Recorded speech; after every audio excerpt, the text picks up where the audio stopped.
Good evening, everybody, and welcome to That's a Great Question podcast.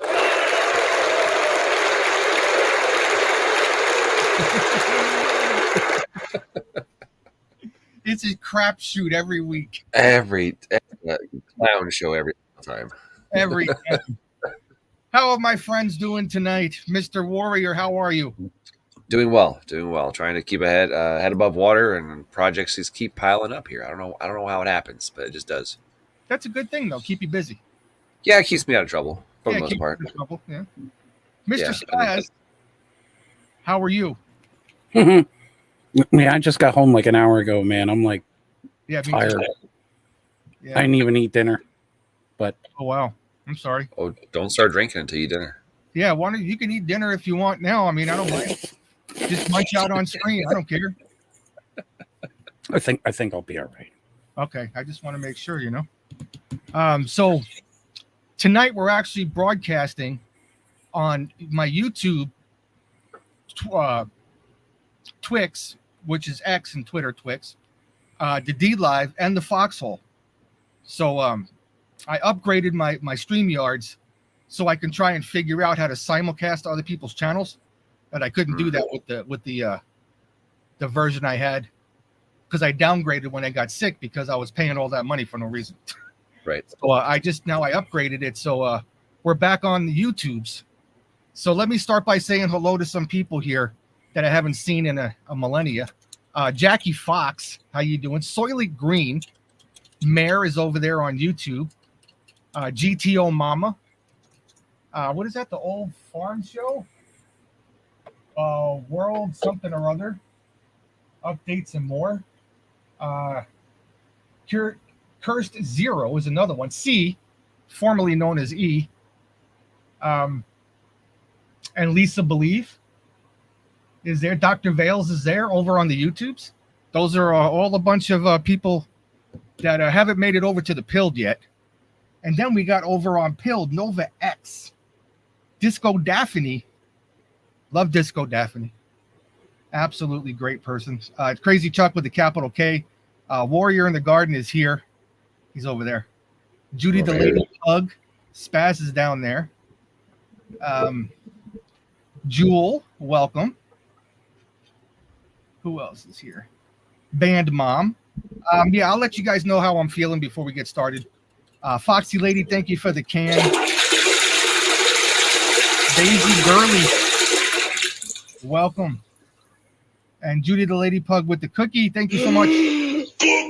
Duppy's here. Duppy the Cobb, how you doing? I don't know who else we got. Anyway, we got a bunch of people dropping links in the chat for the donations, which are greatly appreciated. Okay, so I hope everybody had a good Mother's Day. Not good with that you were a mother and it was good, or good and you spend time with your mother or whatever. Pure Blood Prophet over on the oh, okay, yeah, I got a couple of things before we get started talking about what we're going to talk about tonight. So like I said, I hope everybody had a good Mother's Day. Sunday wasn't feeling too good. I just wasn't feeling good on Sunday. Saturday went out, was doing our thing, and started Saturday. Sunday I felt like crap. I had to have April bring me home from her mom's house, and Monday went to the oncology place there, and to get a 24-hour treatment, which, believe it or not, the chemo treatment made me feel better. I don't know if that's weird or not, but the only thing is that normal? I mean, I thought maybe it's supposed to do the opposite, make you feel like shit all the time. Well, okay, so they tried to tell me that this is not normal chemotherapy. Oh, this is okay. Yeah, this is a targeted chemotherapy for the specific kind of cancer I have. So it was filled with steroids, and it was filled with the medicine that's for the specific cancer that I have. So my breathing was much better because of the steroids, which I'm still feeling the effects from. And I had to keep it in all night. It's a 24-hour. Ran from noon yesterday to noon today. And I had to have it attached to my chest, coming out my shirt all night long. And I had to go to the bathroom and really hydrate myself. And yeah, it was interesting, but I didn't feel nauseous. They gave me medication for nausea through everything goes through the port. So they gave me medication for nausea and everything. And I felt pretty good. I feel pretty good right now. I did take some pain medication because of the drive. Sitting in that damn fucking car for 2 hours kills me. But besides that, when I got released today, is when I texted all you guys and let you know that the show was on for tonight. We do have another guest coming on. I invited Reverend Rant, but I invited somebody else too. And from what I see, he's in the green room right now, and I want to bring him on the screen. Welcome to the Texan. Welcome. Thank God you're here. That fine. How's my audio? I've been fighting with it, trying to set it up and get it right. Does it sound okay? Is it too loud? No, it sounds good to me on this side. Okay, cool. It kept turning me down for some reason. Oh. But hey, PTP, thanks for having me, man. It's been a while since we got to talk, man. I'm glad you're still around, Hoss. Thank you. Thank you very much. Yeah. Mrs. PTP told me that you were checking up on me while I was in the hospital. Yeah, I was. I appreciated that. So I told her, I said, as soon as I remember it, I'm going to have him on the show and we can, let the past be the past and we'll move on from there. Sure. Yeah. So another thing I wanted to talk about is before we get crack-a-lacking, I got a care package yesterday from Zombie 5. Ooh. Now, Zombie 5's son, David, is going through something similar that I'm going through. He has a port in his chest, and I believe that he's going through the same kind of treatments or something similar, So the port is right here. Where I'm pointing is where they stick the needles. Okay, so if you're sitting in a room full of people, and it's like 50 chairs in there, everybody getting their treatments, you have to lift up your shirt, with all your tattoos and all your chest hair hanging out and all that stuff for them to stick it in there and stuff like that. So the package that she sent me, only somebody who is going through this would know to send this.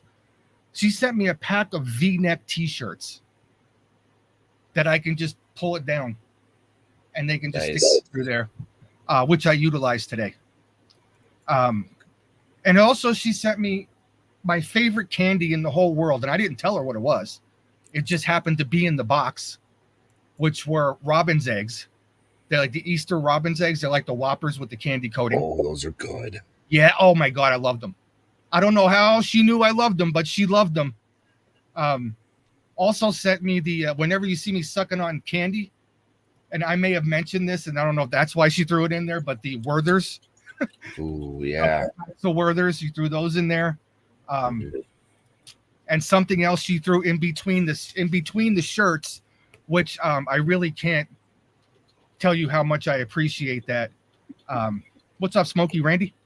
But yeah, it did last night. I when we opened up that package, when we came home and saw it, made my whole everything brighter. You really brightened up my day yesterday with that package, and I can't thank you enough. I wanted to thank you in front of everybody, because that's just, I think you should be acknowledged for that.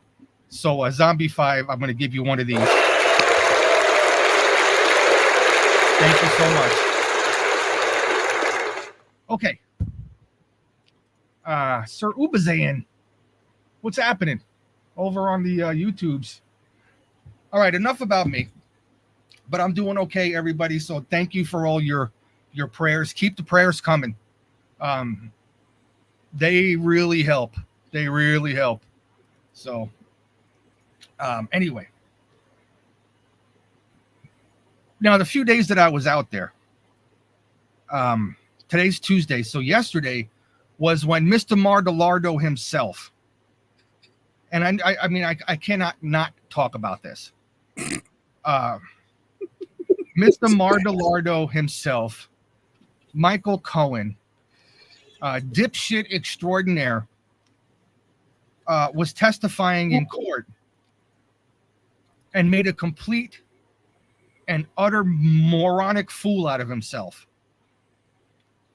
Now, I don't know if you guys watched it. I know a lot of guys were talking about it on Pilled.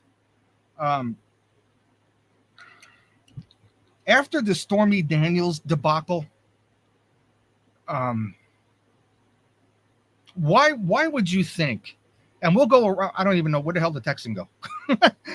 He's still here. I'm here, man. I'm sorry. I'm moving around a lot, so I got turn my camera off for a minute. I'm standing up and kind of walking around. I'm here. We got you. Okay. So what we'll do is we'll go around. We'll start with Warrior, go to Spaz, and then go to you, Tex, and you guys can give me your thoughts on here. But here's the question that I need to know, because I need to have other people's points of view on this shit, because it was driving me batshit crazy yesterday. After the Stormy Daniels breakdown, meltdown, yeah, exactly, Spaz. There was no sweeping the leg there. I mean, her legs got swept open and shit was flying in and out, and it was really sad. But why do you guys think that the prosecution would put Michael Cohen, a convicted criminal, he was federally convicted, a state convicted for the taxi cab medallion scheme. He was federally convicted for lying to Congress. He's a proven liar, not only when he was working with Trump, but after what he said about Trump. And why would the prosecution, in all holiness of the world, put him up on the stand? Warrior, please enlighten me. Spaz is shaking his head. He wants to go. He wants to say something. But Occam's razor, to me, that's all they have. That's the only people who will actually testify against Trump. Is it, and the fact that Michael Cohen is already in so far. I mean, he's up to his chest and shit right now. So he's like, well, I'm already up this far. I might as well go a little bit deeper. You know, that's logically, that's the only thing I can actually come up with, because it doesn't make sense in any other place in the world in a court of law that's supposed to be fair. Don't you think that the evidence would show that the attorneys of Trump would go, sir, he has a history of lying, and this is his testimony, and this is what he lied about, and here's the video evidence, and then here's the text message, and blah blah blah blah blah blah blah blah blah blah blah. Right? Yeah. So the only I can understand how you're just like, I don't understand how this is even a thing. Yeah. That's all they have. I mean, there's nobody else out there who's going to testify against Trump, because they know it's all bullshit. Right from the beginning, this all 94 indictments, every single one of them have been complete bullshit, and they're it's comical, because if we're late on our taxes or whatever, we get letters from the county assessor. And sure. Then if we don't continue to pay it, we get summoned to court by a deputy marshal will come to your house. A deputy sheriff will come to your house, and he'll hand you some pieces of paper saying you need to show up at court at a certain time. But if you don't show up to court, they'll put you in jail. So is Michael Cohen setting a precedent that it's okay to lie in court now?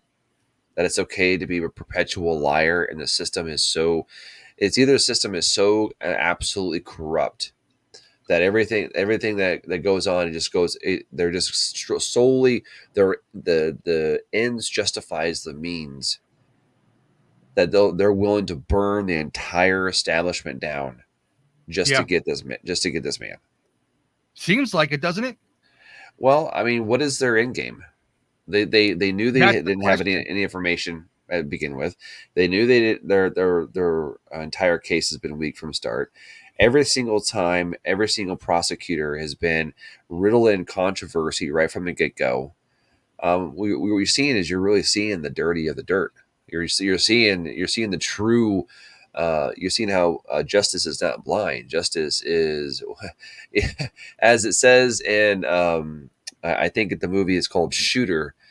Toward the end there, when Mark Wahlberg confronts the senator, he's like, "Fuck you! The truth is what I say it is." Yeah, Exactly. And that's kind of what comes back to my mind is that scene, and then the guy gets shot in the head. So, I'm not saying do that to people, but what I'm saying is, that's kind of what it seems like. Is these people are so enthralled with their own shit, essentially, that they can't see through. They can't get the mud out of their eyes. They all they can do is just go forward, and that's all they seem to be doing. Is just no matter what is going on, the media's covering for them. Some of the media's not even starting to cover for them, and now we're hearing headlines. I saw headlines. Cohen lied again. Cohen indicted himself. It's like what he just how. He just walked in the courtroom and he indicted himself. What the hell? No. But I mean, that's all they have. That's all they have. All right, Spaz. Give us your thoughts on that one. It's like the diversity hire for fucking witnesses. It's like, I mean, they're scraping the bottom of the barrel. I mean, if this guy wasn't working for Trump, would we even know his name? No. And yeah, I mean, she's getting pressed like you wouldn't believe. I mean, she gets pressed, but she's getting more pressed now. And anyway, the wrong ways, always the wrong ways. So, okay. But yeah, what's the end game? What's the end game? And I'm always going to bring it back. It's to sweep the leg. That's exactly what they're doing to this man ever since he decided he was going to be president. It's been sweep the leg, whatever they can throw at him, bottles, cans. But doesn't it seem like instead of sweeping the leg, they keep propping his legs up because every time they throw something at him, it's like he goes up 2 points in the polls. Well, that's the thing about Trump. If you're gonna go up against this guy, you got to have the right game. You gotta have the game set in your favor already, because he's a towering dude when it comes to the deals, getting things done his way. What was that? The flagpole thing that he had at Mar-a-Lago, right? They said, "Oh, it could only be so high," and he was like, "Fuck you! I just raised the ground up. There you go. It's still the same height, but it's just as high as I fucking wanted it." Right? That's right. And you need to come at this man with a different game, and these people obviously have none. Lies only go so far, and when you got a bright light, if you're going up against a bright light, we're just going to see right through you. I agree. I do agree with that. All right, Mr. Texan, Mr. The Texan, tell us what you think about probably one of my favorite people besides Chunky Yogurt, Michael Cohen there. After a while, it's kind of like you got to stop and wonder if they're all in on this together, to be honest with you, because they see the cause and the effect. Like Spaz was saying, the more they attack him, the more he gains points in the polls. Their game's not working out, and it makes you wonder if this whole thing is actually orchestrated, to be honest with you. You mean orchestrated with Trump involved? Yeah, with Trump and the courts and the whole nine. Yeah, I mean, you really got to stop there after a little while and go, wait a minute. Trump is a great entertainer, and yeah, Texan, you're absolutely right. I've been thinking about that too. Yeah, I mean, because you have to think about, okay, if all the logical things and law things don't make sense, that they don't make any sense at all, then it's okay to have that thought exercise to go, well, what if Trump is in on it? Yeah, and this is just to boast his ratings in the polls. Yeah, look. I mean, okay. Yeah. So, of all places for this to happen, where's Trump from? New York. Where's this going down at New York? Yeah. Who's he connected with the most? The judges, the prosecutors, and everything. All the lawsuits he's been through his lifetime. All the business deals he's made through his lifetime. I mean, you got to stop and think. Wait a minute. I mean, the dude's connected. Has been connected for what, 40, 50 freaking years or some shit. At least, yeah. It's almost like mob mentality type stuff where they're playing the freaking system.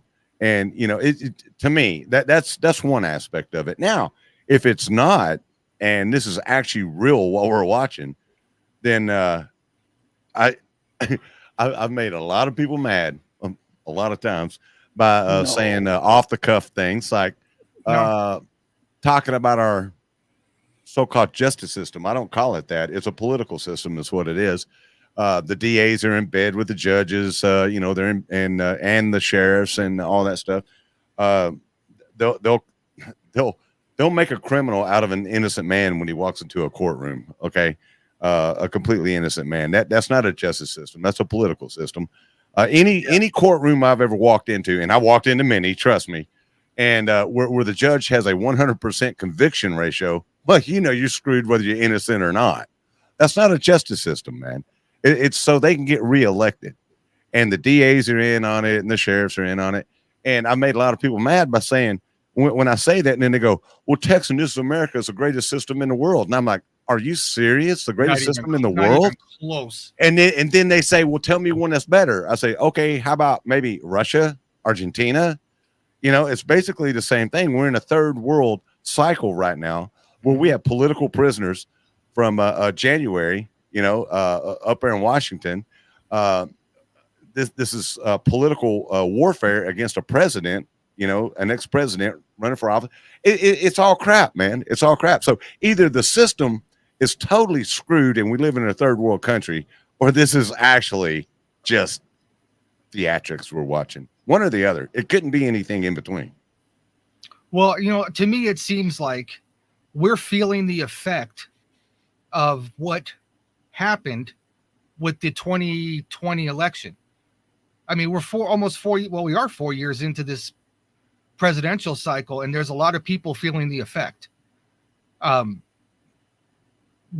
Trump was in office, we weren't feeling the effect as much. I think that this administration, if you want to call it that, even with all the woes that they're being charged with, is emboldening a lot of people in other states, a lot of Democrats in other states, governors like Gavin Newsom, to really take advantage of the people, knowing that it's a, like you said, like a third world system now. And that's what dictators do, is they take advantage of the populace when people are looking in other directions. And Trump's Mar-a-Lago case is all consuming. It's all, like the second part that we're going to talk about today is kind of like a secondary blurb on American mainstream media compared to Michael Cohen testifying against Trump. If you don't mind, I would like to, I meant to say something about Michael Cohen.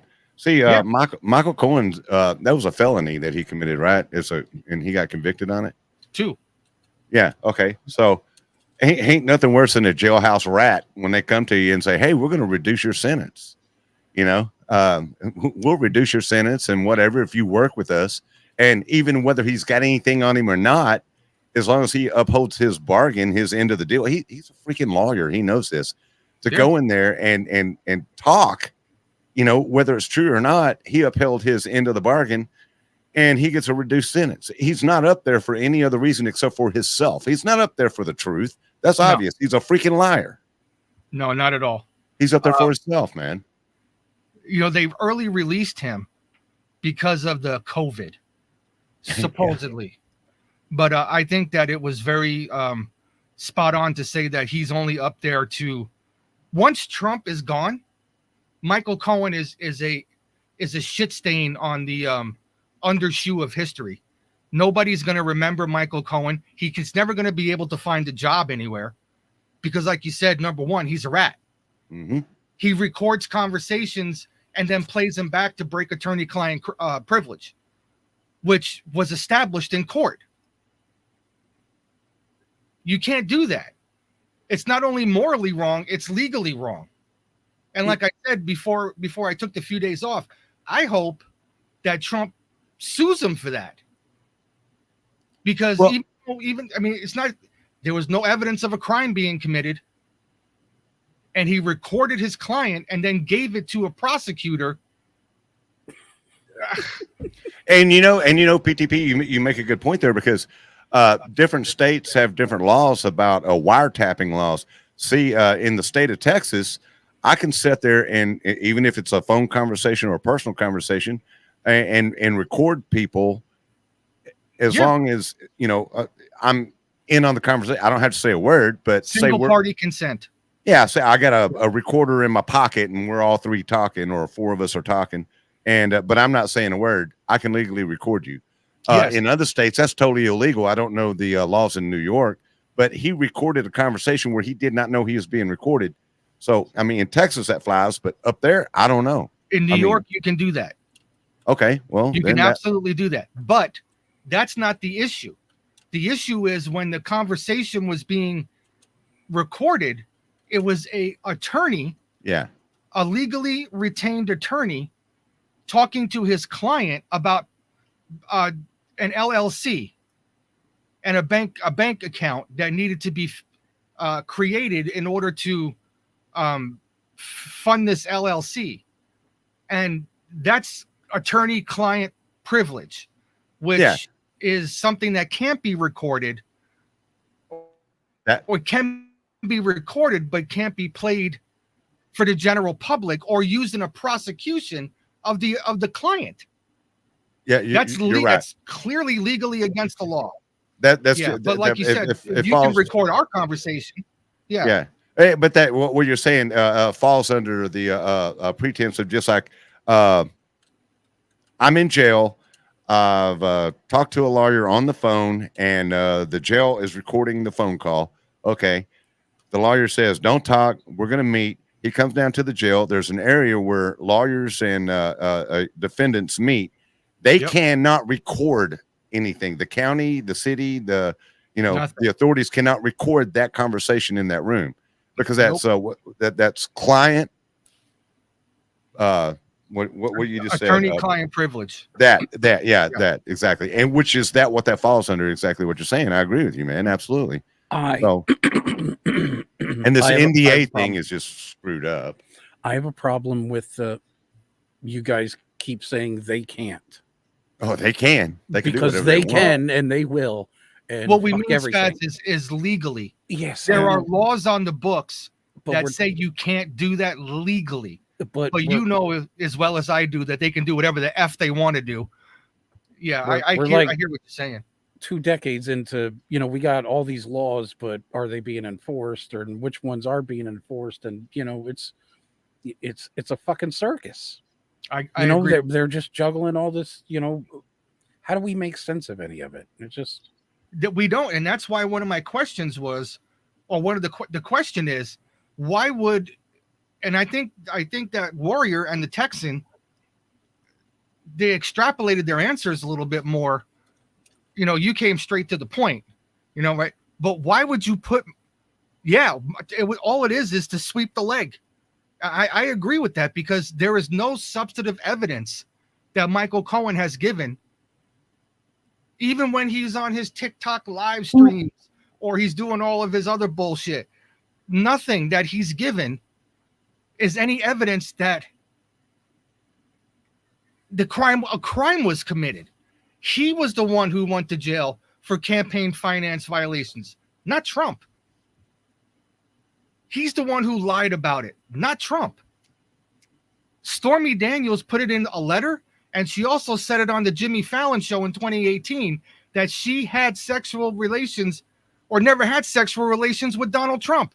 She said it twice, and then went on Jimmy Kimmel and said that she did have sexual relations with him. And then Bill Maher went on Bill Maher and told Bill Maher, yeah, she did, but it wasn't rape, and it was consensual, and it was all this stuff. She has been all over the damn place, and it's recorded testimony. Yeah, and then comes back to testify and said that, well, it was kind of against my will, because he was a powerful man, and blah, you know how it is with powerful men and women. So what are you saying now? Now he raped you, or he was forced? And I mean, it's just one ridiculous, to where I have to maybe agree to say that it sounds like somebody wrote out a script and is saying, like, here's the script. Matter of fact, when this testimony is on, pretend like you're falling asleep. Oh, what was she saying? You know, I mean, it's almost like it was scripted to me. But hey, what can you? The only thing we can do is sit here and watch it enthrallingly. What makes a good actor, huh? I'm not saying I guarantee this is what's happening. I'm just saying, logically looking at it, it's either one or the other. I don't see how it could be anything in between. It's either a system that's totally, out of control and out of hand, or it's the other. It's scripted. One or the other. It can't be anything in between. I don't see it any other way. Do you? Well, okay. I feel it's scripted. I mean, at this point, I think it's scripted. Now, it could be a little bit of both, but because and even in a script, there still has to be elements of truth, and like the prosecution, I don't know. I keep watching. I play a lot of movies on Sunday. And I watch a lot of movies the last couple months, and I see this hero story going on over and over and over and over again. And one particular movie comes to mind is Ready Player One. The main actor of Ready Player One, he was basically damned from when he was a child when his parents died. And then he just had downfall after downfall, trotted on. And then somehow he found these magical keys and he was able to triumphantly come through and fight the bad guy, and that story is told over and over and over and over again, just in a more elaborate or different ways. The story goes back, the hero story. Go back and read the Odyssey, people. How many hurdles did Perseus have to go over? I mean, he had to kill all kinds of monsters. He had to go through all types of trials and tribulations, right? Just to come out a victor. Even though he never became a real god, he was still a demigod. But he saved the kingdom. He killed the bad guy, and he got the girl. Yeah, but who? And it's very hard to see. But who in this, for lack of a better word, shit show? Leonard. Every time I see shit show, I think of Leonard. I don't know why, but because that was the name of his show. Love that guy. Who's going to be the hero in the shit show? Now is Trump. Trump. I don't even see Trump as being a hero. Oh no, he is the main character in this story right now. Well, he's the main character, yes. But I don't see him being a hero. I mean, he's sitting in the hero. It's just a hero story. He is being thrusted to hero status because martyr. Of what he's having to go through, and then martyr status. Precisely, yeah. So usually when there's martyrdom, and I'll say this again, is that there is a Messiah-like complex that is being thrust upon him.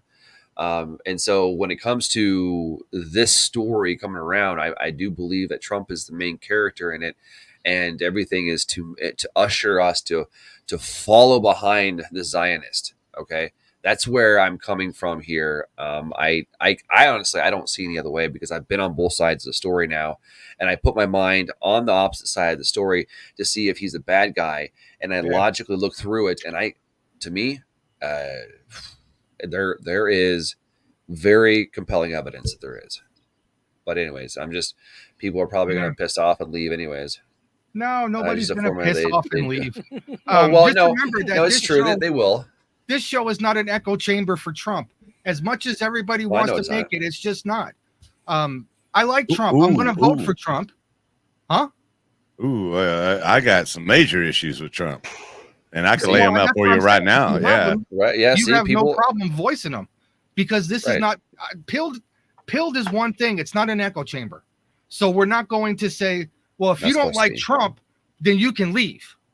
No, if you don't like Trump, come up here and tell us why. Yeah, I mean, and I'm voting. I've I'm been voting told that for actually. Trump. I've been told that yeah. that I can if I don't like Trump, so I can leave pilled. yeah, I go away. I've caught a lot of shit over that too because I'm a thought criminal. That's why I'm a thought Yeah, criminal. I think for myself. we think independently, right? And so automatically we're deemed to be demons and Mm. shills and apostates and everything else you want to call us. That's so unfair. Dude, Real- it's real quick. no different than what the left does to everybody else. Yeah. I mean, Real if quick. you want to compare them, go ahead. What- Yeah. Yeah. Real quick, a couple issues that I have with Trump. Okay, the bump stock ban. As a king, like he signed an executive order saying bump stocks are illegal. That automatically made me a felon, and so I had to destroy my bump stock. Okay, for my AK, and then it was the red flag laws, which he never backed off on. He started the red flag law bullshit. He was even recorded saying take the guns first and then due process. That's totally unconstitutional. Got a problem with that. And then not only that, he signed the bill into law that stripped away me as a truck driver, my rights that I've enjoyed for a long time to claim certain things out there on the road, like per diem and stuff like that, safety equipment, like our CB radios, clothing, all the stuff I spend out there on the road. Trump got rid of all that. So now I am paying an exorbitant amount of taxes for being a truck driver, and I've got no write-offs anymore because of what he did. I've got some issues with the dude, but will he be my president? I hope so. I mean, nobody's perfect, but at the same time, I've got issues with the dude, man, and that pisses people off. It's okay. It's okay to have those issues. Like a lot of people say because of what he did with the vaccines. That's right. Yeah, that too. Everybody's like, oh my God, he did this with the vaccines. I'll never vote for him. Or you got to remember though, he was a first time DC politician. I'd still say he's not a politician. Not saying that he wasn't, but he's not a politician. Right. Yeah. So he had to rely on people telling him what to do. This time around, those people be lucky to make it through the front gate of the White House without getting their car blown up. You know what I'm saying? I mean, he knows now after what happened and the way that he got set up and set in, none of that's going to happen again. No, I don't think any of that's going to happen again. So I'm hoping, like I said, I got all kinds of issues with Trump, but I'm voting for him because we need that time in order to straighten out whoever's handling the country right now, these huge fuck ups. And don't think that China and the tariffs that Joe Biden put on China for 1 minute has anything to do with him wanting to, those are all the Trump era tariffs that were done by executive order that he killed the first week he was in office. He's reinstating them because there's an election in a few months. So it's like I said, this is not the place for an echo chamber for Trump. I'm gonna vote for him. I like the dude. I like the way he insults people. I think it's funny as hell. But I don't agree with a lot of his the way that he does a lot of things. He can be a little bit more polished. He can be a little bit more, refined as a person, but I'm still voting for him. Well, because right now I don't see anything different to vote for. The first thing I remember that I had a problem with Trump about was the pipeline. Remember the pipeline? It was going through the Indian burial grounds or whatever. I had an issue with that. I was like, why can't we just build it somewhere else or whatever? But he went and went through with it, and that pipeline made this country energy independent. And just so happens that I didn't see that. I didn't see the end game to that, and it added 500 million barrels more coming to the United States through that pipeline from Canada. People were making money, and this nation became energy independent. Yep. And it shouldn't matter how pissed off I was that Indians were locked arms together, and I feel for them too. But you remember the movie, damn it, Shawshank Redemption. Mhm. You know, you don't crawl through 600 yards of shit and come out clean the other side. That's right. all just movie shit. You know what I'm saying? Trump was taking shits on gold toilets. He didn't have to fucking do any of this stuff. He really didn't. You know, it makes you wonder why. Why would he do this kind of stuff? And then you look at what he did. You know, you can't always get it right. No, and I agree 100%. He was very kind of led by the nose in his first administration to his own detriment, especially with the COVID stuff. You're But- trying to find out who's Yeah. going to bite you, right? Exactly. Remember the snake Down to fucking know that. story, right? The snake story all the time. He keeps saying it. Yeah. Yeah. He had no idea, but you know, now he knows they're all fucking snakes. Every They're all single fucking one of them. snakes. Yeah. If One you of don't your- mind, if you don't mind, for the moment passes, I would like to say, Spaz. I remember when all that was going down about the Indian land and all that. And did you not see all the trash and how they destroyed the Indians? Actually, destroyed their own land Oh yeah. with all the trash. It took bulldozers and dump trucks to come out after they decided to give up their little protest, and the land was totally destroyed and contaminated. But they were worried about their Indian land. I'm sorry.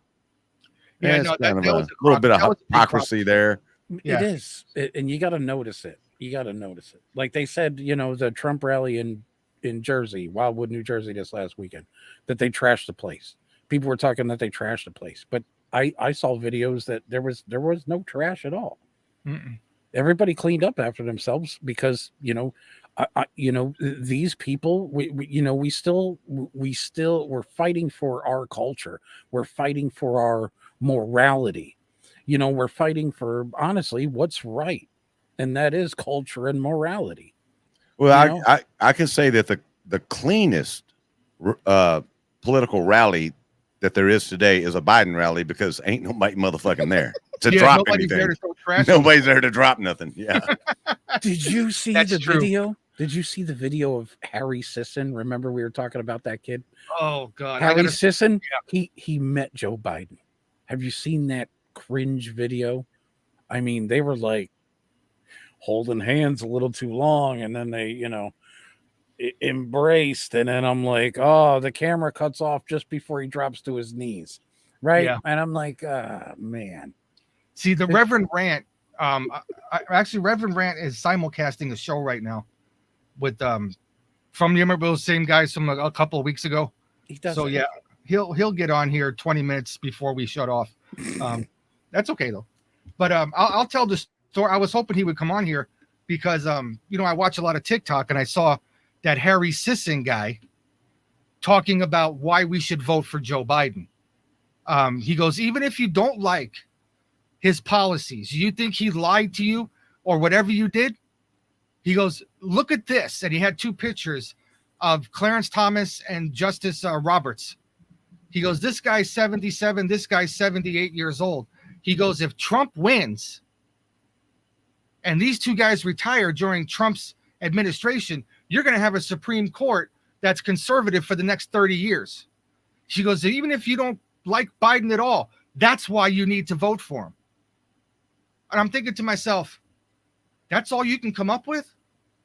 Abortion, which Joe Biden right now can codify abortion into law, but he ain't doing it. For why? Because it's illegal. Or anything else that the Supreme Court took away because Donald Trump, he can't come up with one policy that Joe Biden did good on. Not one, but just Supreme Court justices. And this kid gets paid through probably, like, I don't know, allegedly gets paid to shill for Joe Biden. I don't know if he does or not. I'm just saying allegedly. He keeps saying no. He's got a even snowball in the face, dude. What the hell's that guy? The wart. He got a wart. The actor, redheaded The gun actor. guy? No, not, fuck. What the hell? I don't know. He's in New York.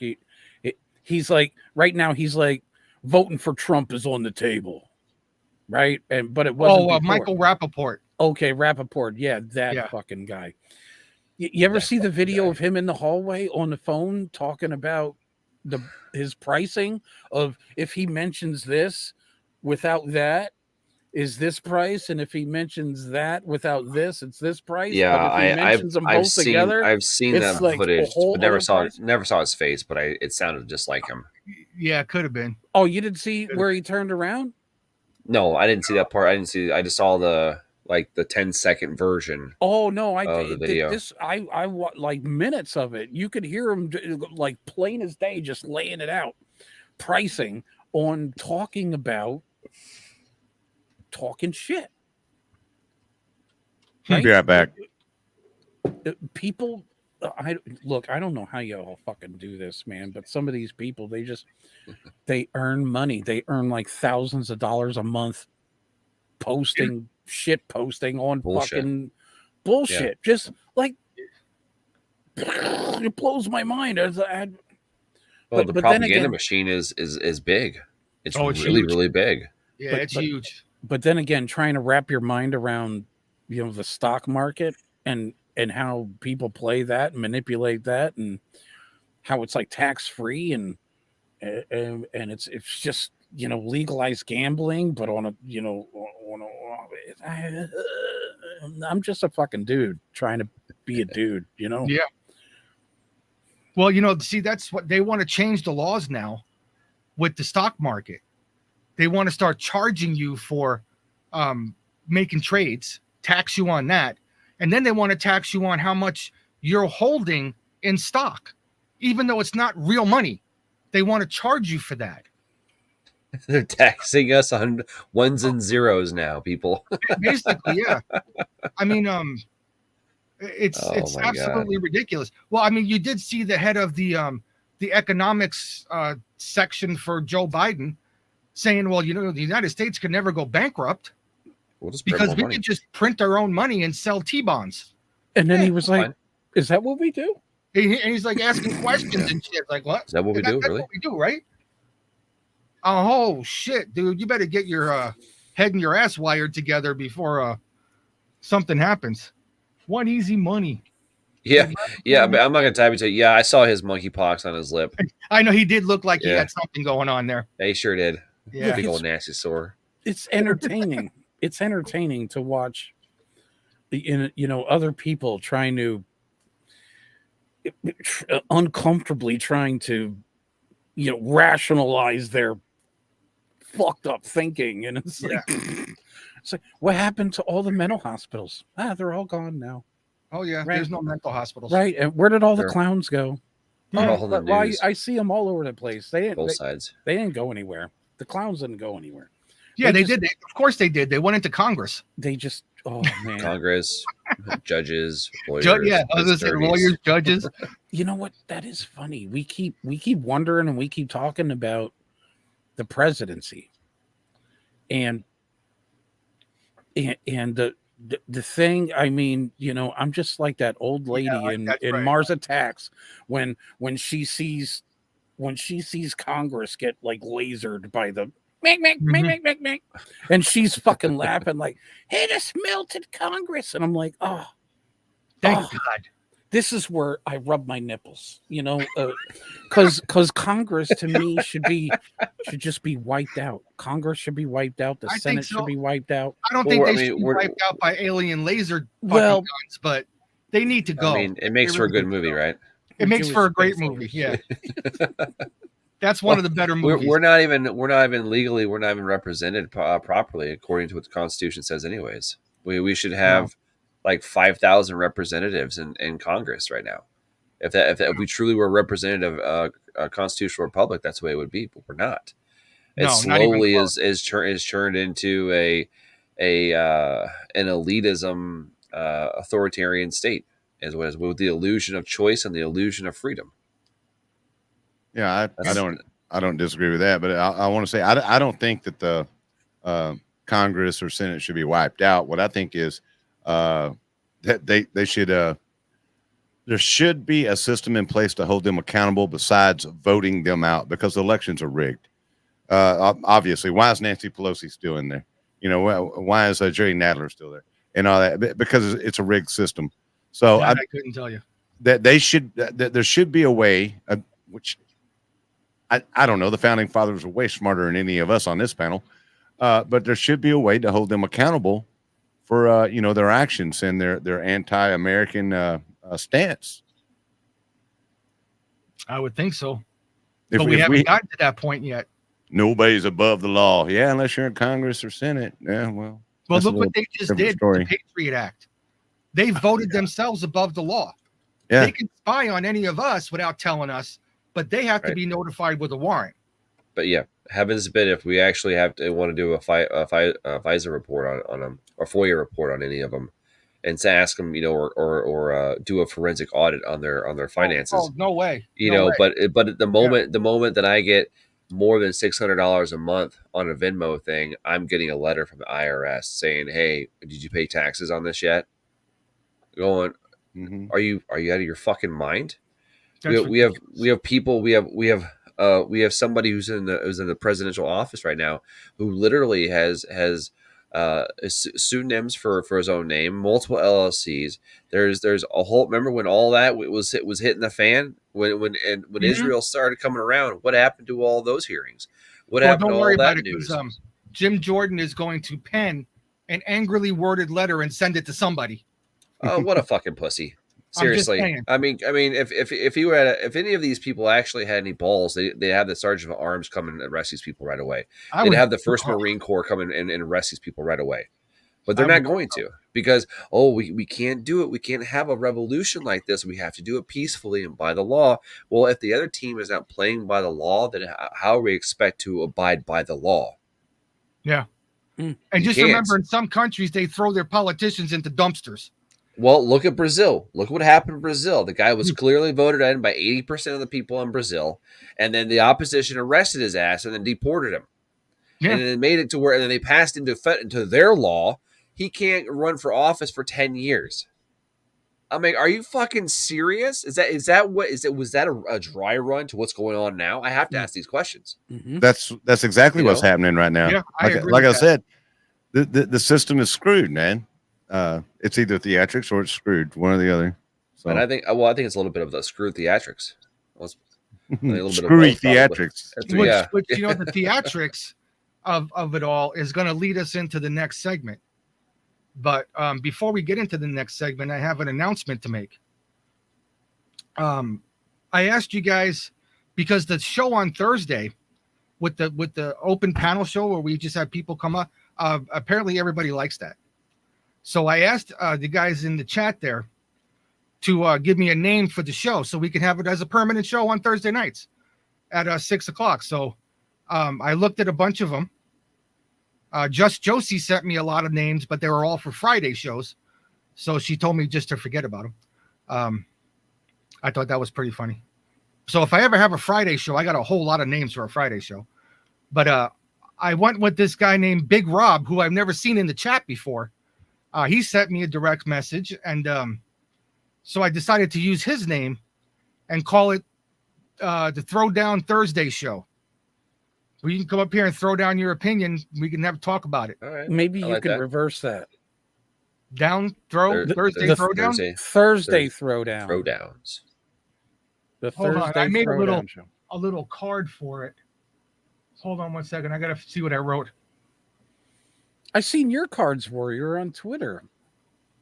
You saw that? Yeah. I saw That was yes. courteous of Oh. Apprentice Maximus, who is run by going Oops. backstage. Okay, that's fine. Sorry, my bad. I wanted to Uh, see if I can see what it says. You're good. That's I got him from Birthday BrainPod, and he runs a printing shop called Apprentice change that. Maximus, and you can the website is really easy to customize. You can upload photos. You can change the text within the photos. You can change your own text, put in text boxes, and then he'll go in there and make sure that the image is all square on the little card. And you can do two different sides. Thursday Throwdown. For the card. It's pretty sweet. And it was cheap too. From coming from California, it was only $25 total. Whole thing. Look, I Not bad. like that guy. That guy's, creative. Yeah, he is. He's got a very creative, large creative streak in him, and I think he's talented. And so I want to support people here on Pilled as much as I can. Oh, absolutely, absolutely. Okay, so we're gonna call it the Thursday Throwdown. What is Throwdown Thursday? No, Thursday Throwdown. Thursday Throwdown. Okay. Yeah, that sounds right. Yeah, Let me write that down just so I don't forget. Thursday Throwdown. it flows. Yeah. Or you could call it Thirst Day. Thirst Day. First, Yeah, yeah, I'll Thursday. drink a bunch of water what we'll on do to is, like, stream. you guys are all going to be on the panel, but we'll do like we did, and we'll put the link in the chat, and whoever wants to come up and whatever we want to talk about, we can do it that way, or we can however we did it the last time, however it worked. Cool. It worked. People enjoyed the show, so that's what it'll be on Thursdays at 6 p.m. Well, And of course, you guys are all invited. hopefully the beards aren't too intimidating, Yeah, and people can Mine- come on and. mine's getting longer. Yeah. Mine's getting Well, longer. stop touching your beard, gentlemen. It'll make your growth thicker. Yeah, the oils in your hands make it. Yeah. Well, and that you're just pulling on it and pulling on it and pulling on it. But right now the humidity is super high right now. It's like around 80% right where I'm at. And so my beard just kind of pubes out, unfortunately. I feel like the drummer from ZZ Top right now. There you go. Yeah, you got nothing. Huh? The only guy named Frank Beard. The only guy with named Beard. With no beard. Have a beard. Yeah. But he had a mustache, did he? I thought he had a Yeah, for a while, but yeah. Okay. Yeah. I thought it was a pretty good looking mustache. It's what only she said. hair anyway. Oh yeah, it's only hair. All right, Yeah, so it's just stupid let's hair. move to the next thing I wanted to discuss, which was the Biden administration saying that they weren't going to ship weapons. Hold on, Spaz. I'm not even close to being done yet. They weren't gonna ship offensive weapons to Israel. They were going to replenish the Iron Dome. They were going to give them defensive weapons within Israel, but no offensive weapons. Wait, what? Kind of like what we told Zelensky in Ukraine, which didn't work out very well. But anyway, How?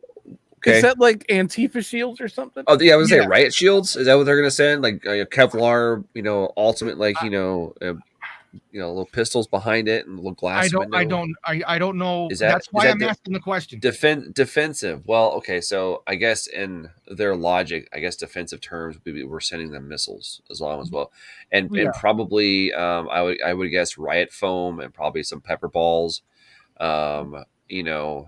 maybe some mace, because those bad Hamas children are really, those little fuckers can throw some rocks. I tell you what. I'm dead serious. Yeah. But if Joe Biden said if they didn't go into Rafah, or if they went into Rafah, he would. And by the way, they were going into Rafah when he made the threat. Anyway, embarrassing. now they're taking Rafah over. Hamas is now in northern Gaza. Did you guys know that? The territories that they blew up, Hamas is taking them back over. How can you tell? And the Iran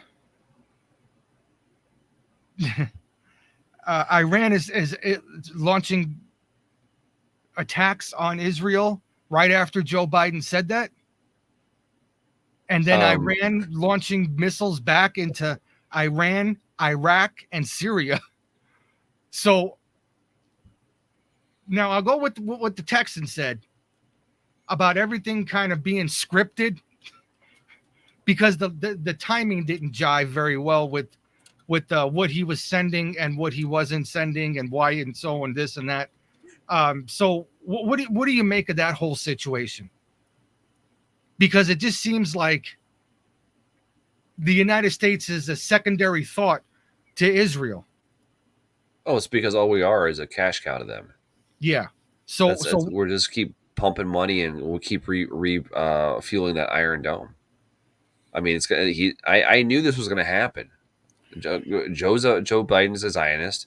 It's going to happen when Trump wins. He's going to fully stock their shit. This is exactly what Texan said. This is scripted. Mhm. Again, this is another script. I'm just wondering when China is going to start getting involved and shipping a bunch of drones, bigger and better drones over to Iran, so they can overwhelm the Iron Dome. That's what I'm wondering about. Well, You I know- think they haven't. They sent like 200 drones into Israel, and they all got shot down. Right. That was we talked about that. I believe Yeah. that was a military probe, is what that was. That's what I was just to gonna test, say. So just do to you think test it's their. repeating it? Yeah. Well, of course, why not? If they can go through and if they've sent 200 and a couple of them got shot down, say 10 of them got shot down or whatever, or most of them, but most of them got shot down except for 10. 10, I think, got actually hit the ground somewhere. I think one or two buildings were destroyed. I don't know if anybody died. I think maybe one person died because they were in the Mhm. building. But if I were going to do that again, which it seems like, I mean, I don't see why they wouldn't personally. It only makes sense that next time they're going to send 1,000 drones. And but there's no way that the Texas, Patriot. you're muted. Oops, there we go. That's better. Yeah. So I've got a question directed. I just want Warrior in the Garden to answer this, please. With all due respect, you said that Joe Biden is a Zionist, and I see no proof of that because, for one thing, Joe Biden is a product of Obama, and we all pretty much know or believe that Obama is running the scenes. Behind the scenes, he's running the show, using Biden to accomplish what Obama could not accomplish in his 2 terms. So the reason why I'm asking you this question is because you said Joe Biden is a Zionist, yet Biden as vice president and Obama as president sent all that cash, pallets of cash and gold and everything in the middle of the night to Iran to fund their war against Israel. And that Biden has turned his back on Israel. He's not been very quiet about how much he hates Israel and how much he hates Netanyahu, and why in the world are we supplying Iran with weapons that have been proven that they were U.S. weapons from Hamas, which Iran funds, which America funds Iran, so America funds Hamas to attack Israel. That just blows me away how somebody could think that he's a Zionist when he hates Israel. Like, he doesn't necessarily hate Israel. Joe Biden, he said, I've heard him say the words, I'm a Zionist, along with 3/4 of the Senate and of the House of Representatives. He also said that he got arrested while he was, protesting civil rights. He also said a lot of things fair. that's not true. That's fair. But I mean, if we're you can look at his boss. His boss is a Zionist. If we're supposed to Obama, because any world leader who goes to the Wailing Wall, puts a little yarmulke on their head and bows and does a thing to the wall is a Zionist. So Trump's a Zionist? Yes, absolutely. Now, see, he's been a Zionist since the 80s. Wait, No. Yeah. I would say before I that. just see that. I see that as a respect. what is a Zionist? As respect.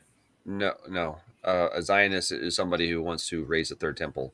And So hold on, Texan. You think that a full blown Saudi Arabian person that wears the robe with the thing that they're going to go into Jerusalem and out of respect remove their headdress, put on a what is those things, a Yamaha, and go into the whatever. I was talking about Trump and how he can relate to people. But you said out of respect. That was what Trump did. Yeah, but what I mean, do the Saudi princes do that out of respect? I didn't say they did. Right, because I don't think they would ever consider becoming something like that. Because they don't, like a Zionist. I wasn't going there. I was talking about Trump, and it's just like Trump has a way to communicating and talking to people and respecting, like the blue collar worker or the Jew or yeah. I mean, whatever. I mean, Kim Jong-un. Yeah, there you go, Spaz. Good point. He went over there. He single-handedly invaded North Korea by walking across, the parallel over there, and but he respected Kim Jong-un, and at the same time, he commanded respect. I don't see it any different way. I wouldn't say he's a Zionist. Okay. Zionism is a That's fine. nationalist movement that emerged in Europe in the late 19th century, aiming for the establishment of a homeland for the fucking Jewish people, Right. particularly in Palestine, a region roughly corresponding to the land of Israel in Jewish tradition. Right. Because and Israel wasn't a country until 1946. Yeah, and Before another it was thing, Palestine. another thing about that. Okay, look, I'm a Christian. Let's don't get too biblical because this can go off the rails real quick. Okay, with all kinds of stuff. But I mean, I'm a Christian, and I recognize Israel, and I recognize the Jews. That's the Old Testament, which me as a Christian under the New Testament, that's what I'm commanded to do is to respect and know who God's people were. Okay, they don't believe in the resurrection and Jesus Christ, in which I do, but they don't, and that's the division there. But you know, I respect the Jewish people, and I've never met a Jew here in America that didn't respect me. Okay. All right. So I mean, I don't want to go off for another hour because you know me, Pete. I don't want to. This is not the time for it. So I not the ain't conversation saying for it. shit. anyway, I know. I'm not fine. saying shit. That's fine. you know, I would have a glorious day if I didn't hear the word Jew. No, but that's impossible. That would be a glorious Yeah, day. that would be it's impossible. it's going to be well pretty soon. It's going to be law. It'll be Yeah. nationwide law that we Right. can't say anything bad about the Jews at all. Okay, but I do. mean, I do have HR to- I do have to 9060 say something. Go ahead. I'm sorry. I'm sorry. I have to say something. And it's only because Texan brought it up. I'm going to rebut against it. Okay, The Jewish people that were spoken of in the Old Testament are not the same Jewish people that are now occupying the country They're of not Israel. even genetically the same people. They're not even. Yeah, but I was going to say on a biological level, they're not even the same people. I'm The not Jews- gonna. the I'm not Jews gonna in do Brooklyn, that. in Brooklyn, New York, and in the Bronx and in Harlem, that live up and down the East Coast, basically, are more genetically disposed to being the Jews of the Old Testament, and that's why they are against Zionism. They're against the Jews are against Israel Well, you know, because of the Zionist ideals that were, like Spaz said, introduced in the early 1900s. that's well, you know, I'm not going to disagree with that, but at the same time, I'm going to disagree with it because it's like the Christians that wear white robes and hoodies and burn crosses on black people's lawns and profess themselves to be Christians are not Christians. So you can't just lump it all into one sum. You know, you just can't put it together. I mean, there's Christians that have the craziest freaking takes on life and on the Bible.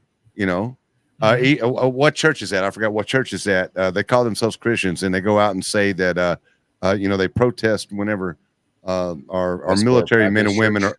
What was it? Westboro Baptist Yeah, Church. Baptist- There you go. See, there you go. So Yeah, those dudes are nuts. yeah, exactly. So I mean, it kind of falls in the same line of thinking. You know, not every Jewish person, and you can't just you know, collectively put them all together and say, "Hey, look." No, we're not doing that. I No, thought I've never done. I've never I'm done totally that. separating them. That's what I'm doing. No. thought that's No, what Zionism was all about. I've always gone. I've always, whenever I done this and have this this ideology here, this thought processing, I know it's not the average Jew who's down there selling a bagel and a falafel to me. It's somebody. It's the rabbis, and above that, these people, these individuals, consider us to be goyim, to consider us to be slaves. If you're circumcised, that is a mark of a slave. That's how they see it. That's how they see it in the Torah. That's how they see it in the Talmud.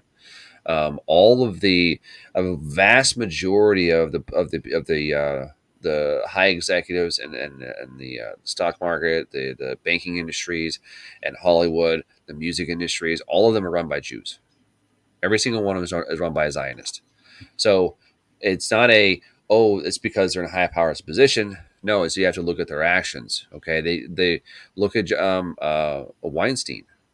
Look at him. I mean, he was a complete fucking dirtbag. I mean, we can even go to the Jews that were in the tunnels they're pulling bloody mattresses and bloody roll carts for kids. That's horseshit right there, and I debunked that. I like to see it, but there was no evidence. Where's your evidence that it was blood? For one thing, that never came out, even in their investigation. There wasn't even enough of an investigation. It was put out to the news for a little bit, for like a day, and then that was it. It was squashed. Oh, it was more than a day. I know. Yeah, I have to I've agree covered with it. Texan on this one. I think a lot of the propaganda that we saw early on was just that propaganda. Exactly what it was. Just like if you Just watch, propaganda to get people riled up and pissed off at the Jews. yes, Yeah. no, That's not why I'm pissed off at them. at the Hamasis, the hummus people.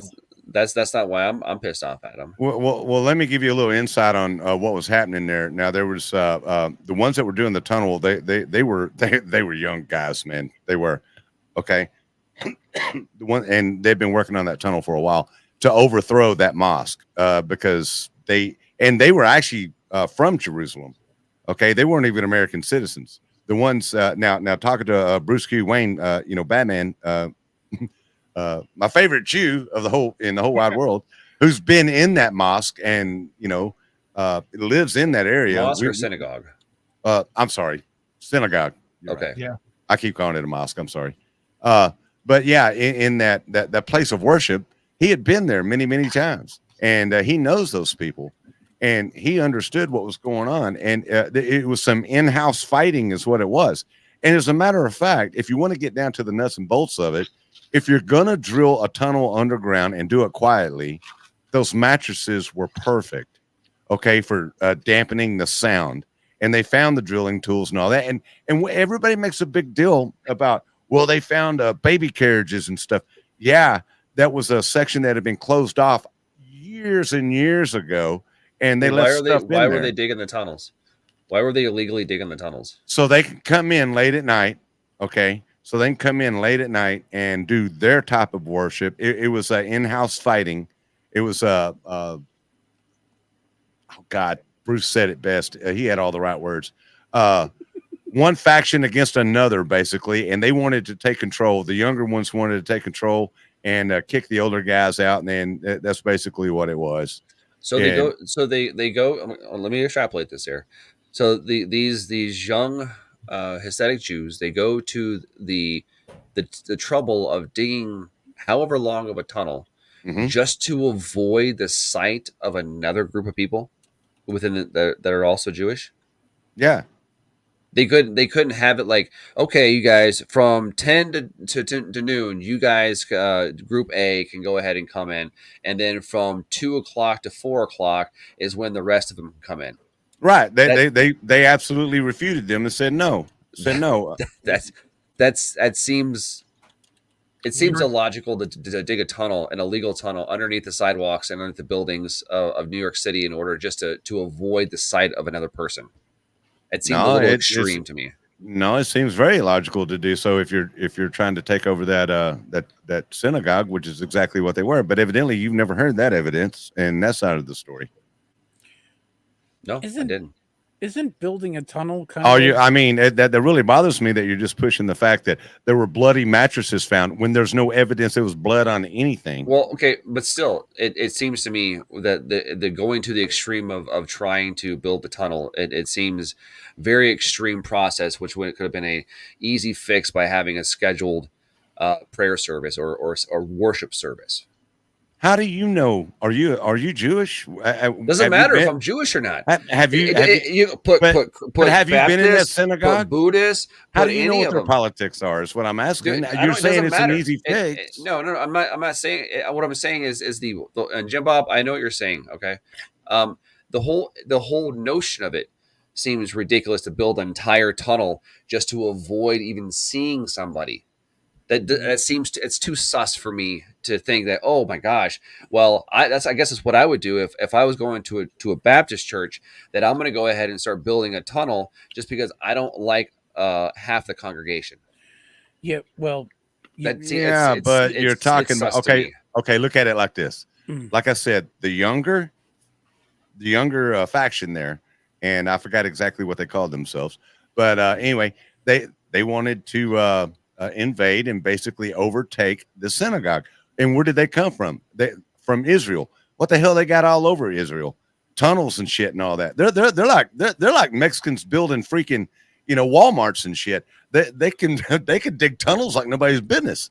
I mean, that's their culture kind of thing. So who are you to sit there and say that you understand the politics of that synagogue and what was going on? I'm not saying that I'm understanding the politics. You don't understand. I'm looking at it from the outside and saying, I'm looking at it logically going, why would you build a tunnel, a dangerous tunnel, block up and bust up pipes and everything else just so you could avoid the sight of somebody else? Well, that's logically to you, that makes sense, but evidently to them, it didn't.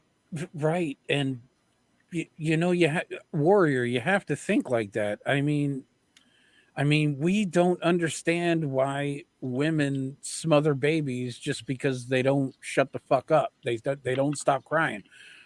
So they smother them. And logically, that doesn't make sense. It's never going to make sense logically, but it still happens. Well, if there's an explanation out for why they decided to dig the tunnels, and then I'll hear the explanation. But there was an explanation. I just gave it to you. The explanation is never going to be logical for you. Look, sometimes I can still think this way, guys. I can still ask these questions, and but you're here, and you're trying to understand. No, I'm not. I'm not here, and I'm trying to understand this, or vice versa. I'm not. What I'm saying is, from the outside looking in, if all it was one faction within the synagogue wanted to take over, and the other faction was there because they were there for years. What person in their right mind, doesn't matter what religion they are, says, okay, I'm going to go ahead and build a tunnel, an illegal tunnel. I'm just going to go ahead and bust out all these walls, go through these foundations. I'm going to cut down these pipelines, and I'm going to cut these electrical lines and everything else, just so I can have a nice smooth area to go walk underground so that I can not see these people. First off, it wasn't a nice smooth area. They were very crude tunnels. They were not professionally built. I saw the footage, and well, you just said it's their culture. I did say it's their culture. Yeah, already. Yeah, they're tunnel rats. So what? That's their culture.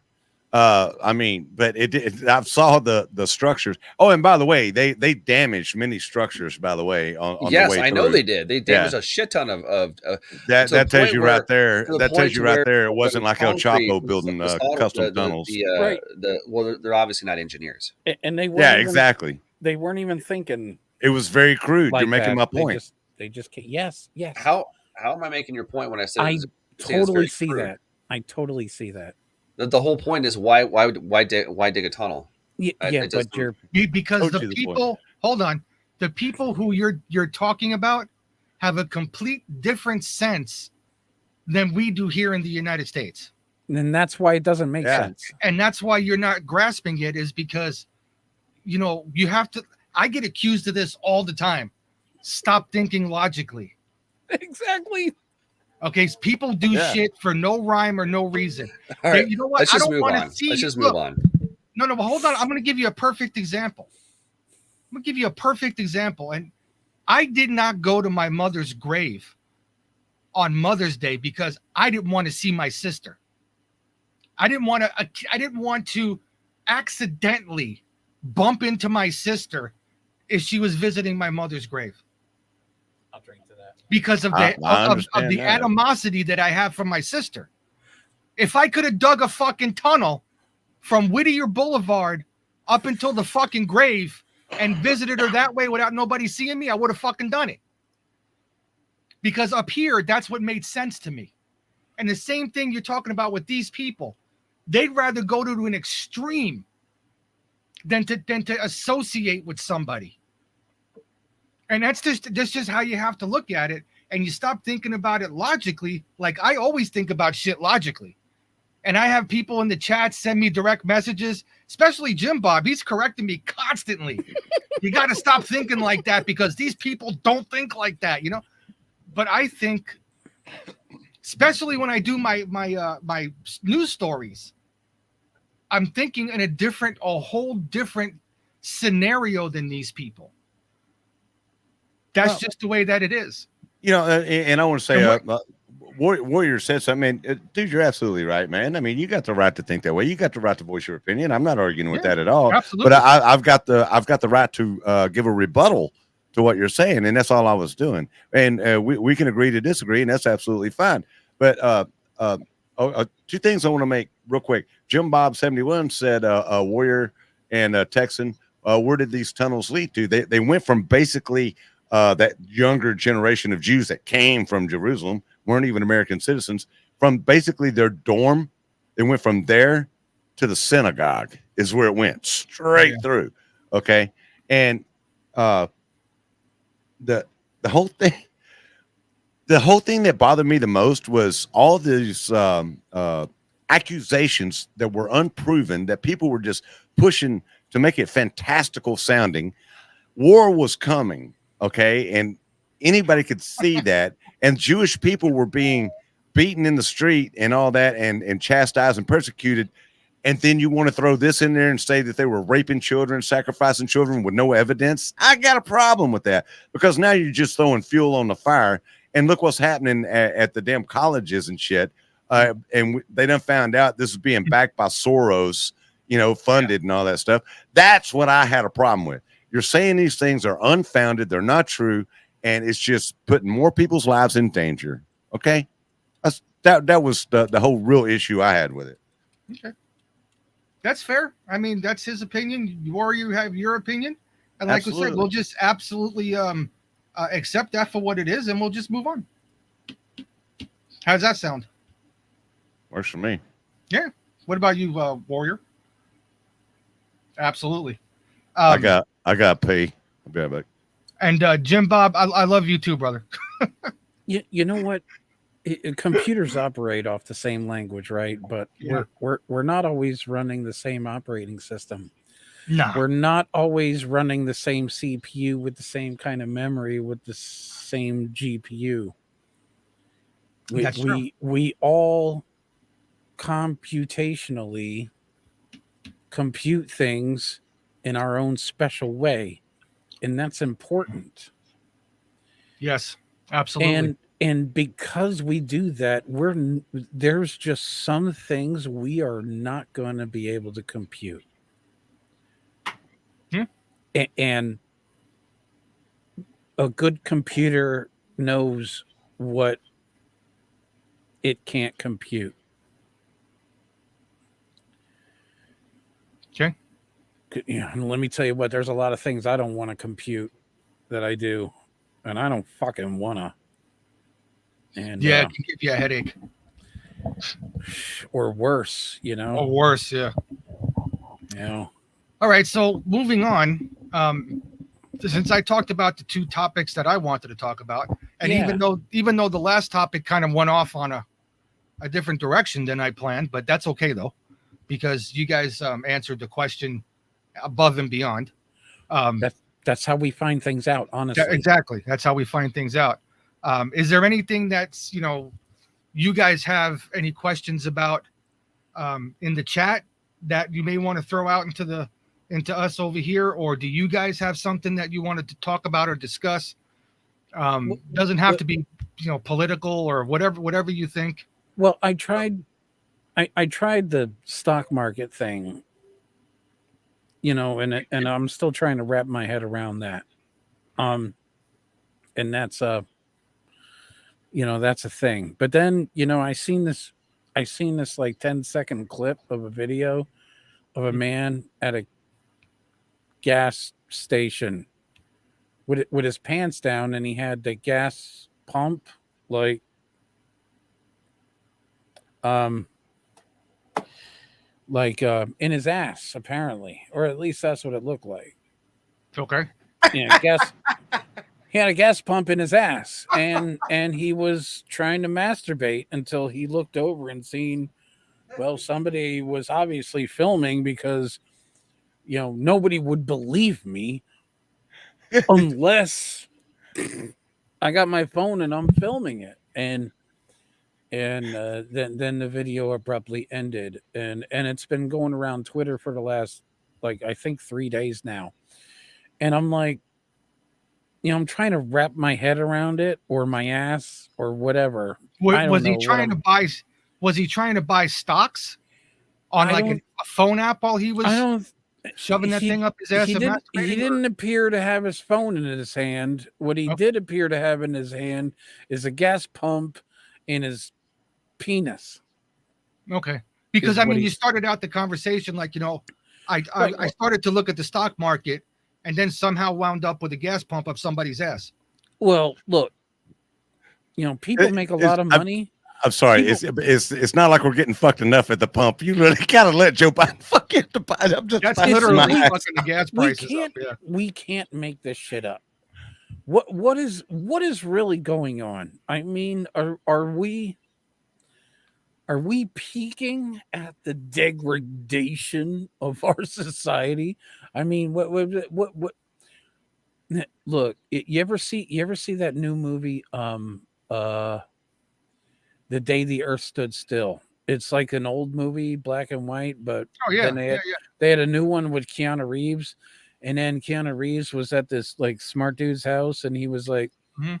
tapping away some equations, and then he was like, showing the correct equations, like, Yes. this is what we learned in third grade. Man, crossed all that fucking shit out and everything like that. But the whole point of that was the precipice, right? The precipice. When do we all say together, we had enough? We had enough. This is That's the obviously common question. this is obviously not the way to do things. Let's not even think about why we're doing it this way, because we already know why, because some people get everything and everybody else gets poverty or whatever, welfare checks. And then Warrior, I think you can agree. We always come to that conclusion of when is it people going to realize what the truth is, what's really happening. I think a lot of our conversations that we have always circle back to that exact statement. I mean, you can ask the question all day long, but people are our nation is full of a bunch of addicts right now, and I can speak about addictions because I was addicted to pills and stuff. So, Yeah. I mean, to the point where I was crushing them up, snorting them, and then chasing it with a shot of whiskey. So, I was doing them, pretty mainline, pretty well. I was pretty adverse in my medication there. And a lot of people right now are still addicted to fear porn. They want to get. They're always watching the news. They're always involved with. I got a left swipe. What's going on Facebook? They're involved with. They're constantly distracting themselves purposely with sports. Everything else, anything you can use as a distraction, you can use as a distraction. And not enough people are asking hard questions. Not enough people are calling themselves. Not enough people are willing to. They're not willing to break the cognitive dissonance or the brainwashing that's occurred from birth. It's just straight out fear. I think what it's come down to is it's almost like somebody, like I've stumped doctors before, like doctors, surgeons, and about the COVID thing. I've asked them where are all the red biohazard bins if the COVID is such a deadly virus. Mm-hmm. And the look on their eye and their face is priceless to me. I mean, you can go and ask any I've asked several doctors. I saw several doctors through the entire time, and I didn't wear a mask. And I was like, I don't believe in this because the X, Y, and Z. And they're like, oh, okay. Yeah. But a lot of it too is fear is probably the most basic form of control. Fear is a very powerful, it does two things. It'll control you or motivate you. And in our case, vast majority of us, it's not motivating anybody. It's only confirmation biasing them and allowing them to get that dopamine fix in their brain because they're addicted. And you can clearly see on Pilled, you can see that on Pilled, you can see that on Gab, you can see that on Twitter, you can see it on Facebook, you can see it on any social media platform out there. Yeah. Doesn't matter what it is. Rockfin, Odyssey, Rumble, you name it. They're all addicted to something. And sometimes it happens to be they have to be the first person to know it, to do it. Some people, it's still pushing out the Q stuff. To some people, it's I got to know what's going on with the trial. We have to videotape the trial. We have to record the trial all the time. Everything that Trump's doing, I got to get that fixed. Got to get that fixed. Got to get that fixed. I see a bunch of junkies who are afraid to lose their stash. That's kind of how I see it right now. Right now, their stash is politics. Yeah, That's just as addicting as any other substance, I think. Who knows? Next week it's going to be a different addiction. Yeah. But it's on design. It's on purpose. It's to keep us in this perpetual cycle of bullshit that no one wants to seem to break away from. This illusion that we are free. This illusion that we have choice. George Carlin said it in the 70s and early 80s. We have the illusion of choice. All right, it's a big club, and you ain't fucking in it. And neither am I, and neither is anybody on the panel here, and nobody in the channel, nobody on Foxhole here is in the quote unquote club. I just see, and when I see this, I'm going to ask the question. Go ahead, yeah. And I've asked it to both of you guys. I'm going to ask it to Texan, since this is the first conversation that we've had in a long time. Do you think it's a two-parter? Do you think that the election system is rigged? That everything that happens is pre-chosen? Well, that's one part. What's the second part? The second part is, if that's the case, if yes is the case, how did Donald Trump get elected? Okay. Yeah.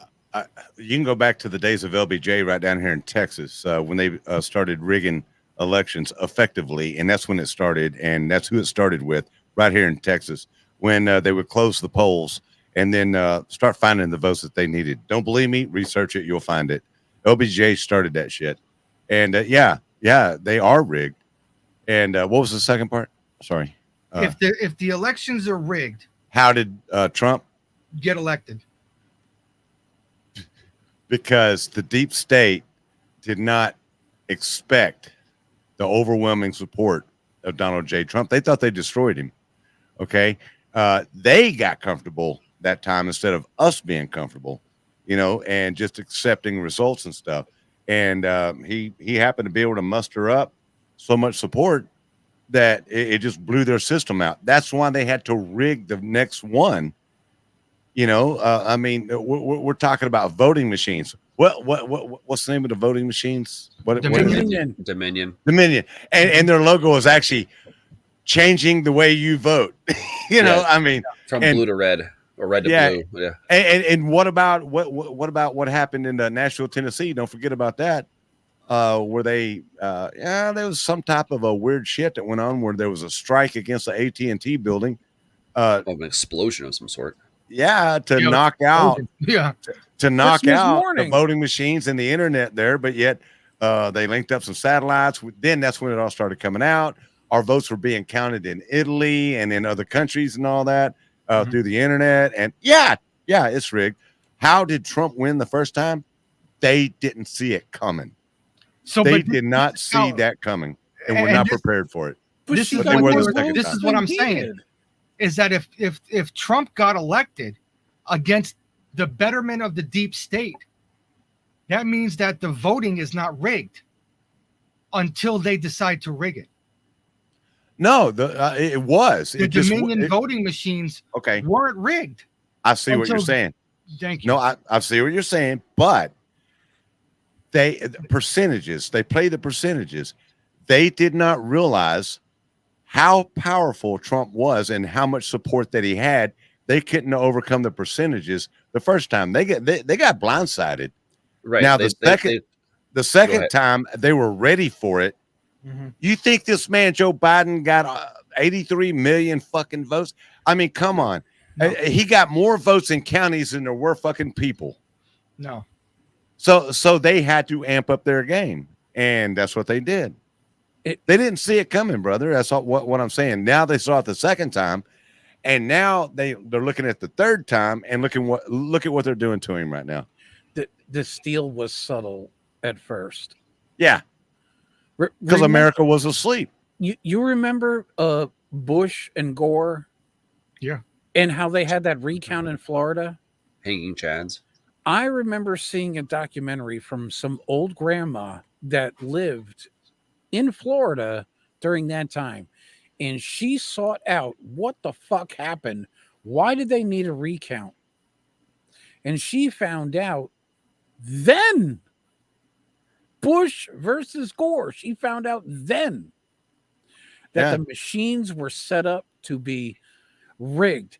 And her ultimate output was you can tell it's rigged when it's 50.1% and 49.9%. When it's that close of a margin, it's rigged. If it's not rigged, then why did Bush, Jr., used to be the governor of Texas, come out against Trump and side with the Obama administration and the Bidens? I mean, they are all related. That's what I was going to say. They're all in it together. They're all in it why. together. That's why. They one hand literally washes the other, and then while the other hand wipes someone's ass. Yes, yeah. Here's Absolutely. another question. They don't need to be together. Do you think 9/11 would have happened if Al Gore was president? Yes. Ooh. Yes, absolutely.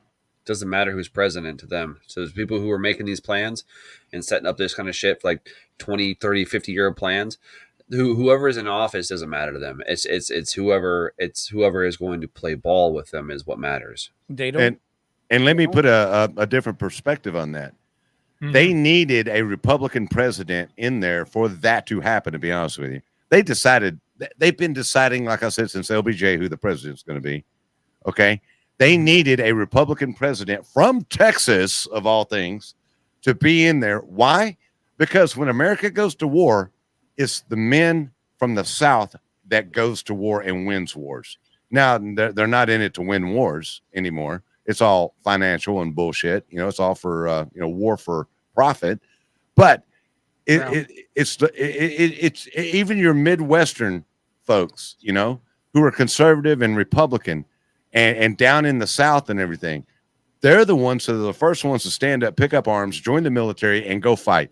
So they had to have that support to go to war, and they made the cause. Okay, they created the cause, and then there was an effect, and then there was an answer to get us into this fucking war that was bullshit. Yep. Yeah. If Al Gore would have been president, he would have been able to muster up the support from the South and the Midwest and the farm boys and all that stuff. See, it was pre-planned, man, all the way from the fucking beginning. Where was Al Gore from again? Al Gore's from Tennessee. Tennessee. Okay. Yeah. Yeah, I knew it was like Mississippi or Tennessee or some Arkansas or something like that. I don't know. But you see his politics being a progressive, he couldn't muster up the support of the American blue-collar working man and the farmer and the country boy and all that, and moms and dads and grandpas and grandmas to support their children going to war. Yeah. Because it was a governor of Texas that became president. Voila, now you have it. He's got the support of the conservative base. Yeah. So it's just like it took the Japanese to bomb Pearl Harbor to get America into World War II. Otherwise, we probably would have sat the whole thing out. Right. And people knew that was going to happen, and they let it happen. Yes, they knew. Of course, they let it happen. Right. So we got attacked by the Japanese on December 7th. They declared war constitutionally on December 8th. And on January 2nd, we invaded the Kasserine Pass in North Africa. Yeah, December 7th, 1941, a day that will live in Live infamy. in infamy. Yeah, Yeah. exactly. Mhm. But the first Yeah, place that we attacked, even before the Doolittle raid in Japan, was North Africa. It was Africa. It's like, well, doesn't make any sense. Hold on a But second. hey, Yeah. PTP, let me ask you this. Okay. Why did Japan attack America? What was their reasoning for it? Resources. Resources? What do you mean? We No, Explain. cut off the resources to Japan. We sold Japan We embargoed them. Well, yes, steel, rubber, and We- fuel. we were 'Cause see- doing things Because see, behind the scenes. the way my mind works, I've asked this question many, many times to live on the air, WBAP 820, all these great, big, huge radio shows across the nation. Mhm.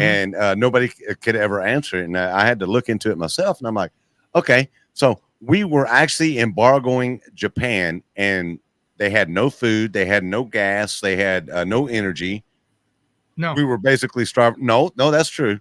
We were shutting them out. Well, yeah, exactly. Okay. That's what I'm saying. Be- was because true. I asked the question because why would Japan side with a country like Germany, who had Hitler, who believed in a master race, that the Japanese didn't fit into that shit? Why would you side with your enemy?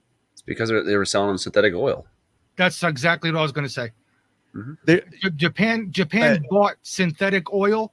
They bought synthetic rubber from Germany.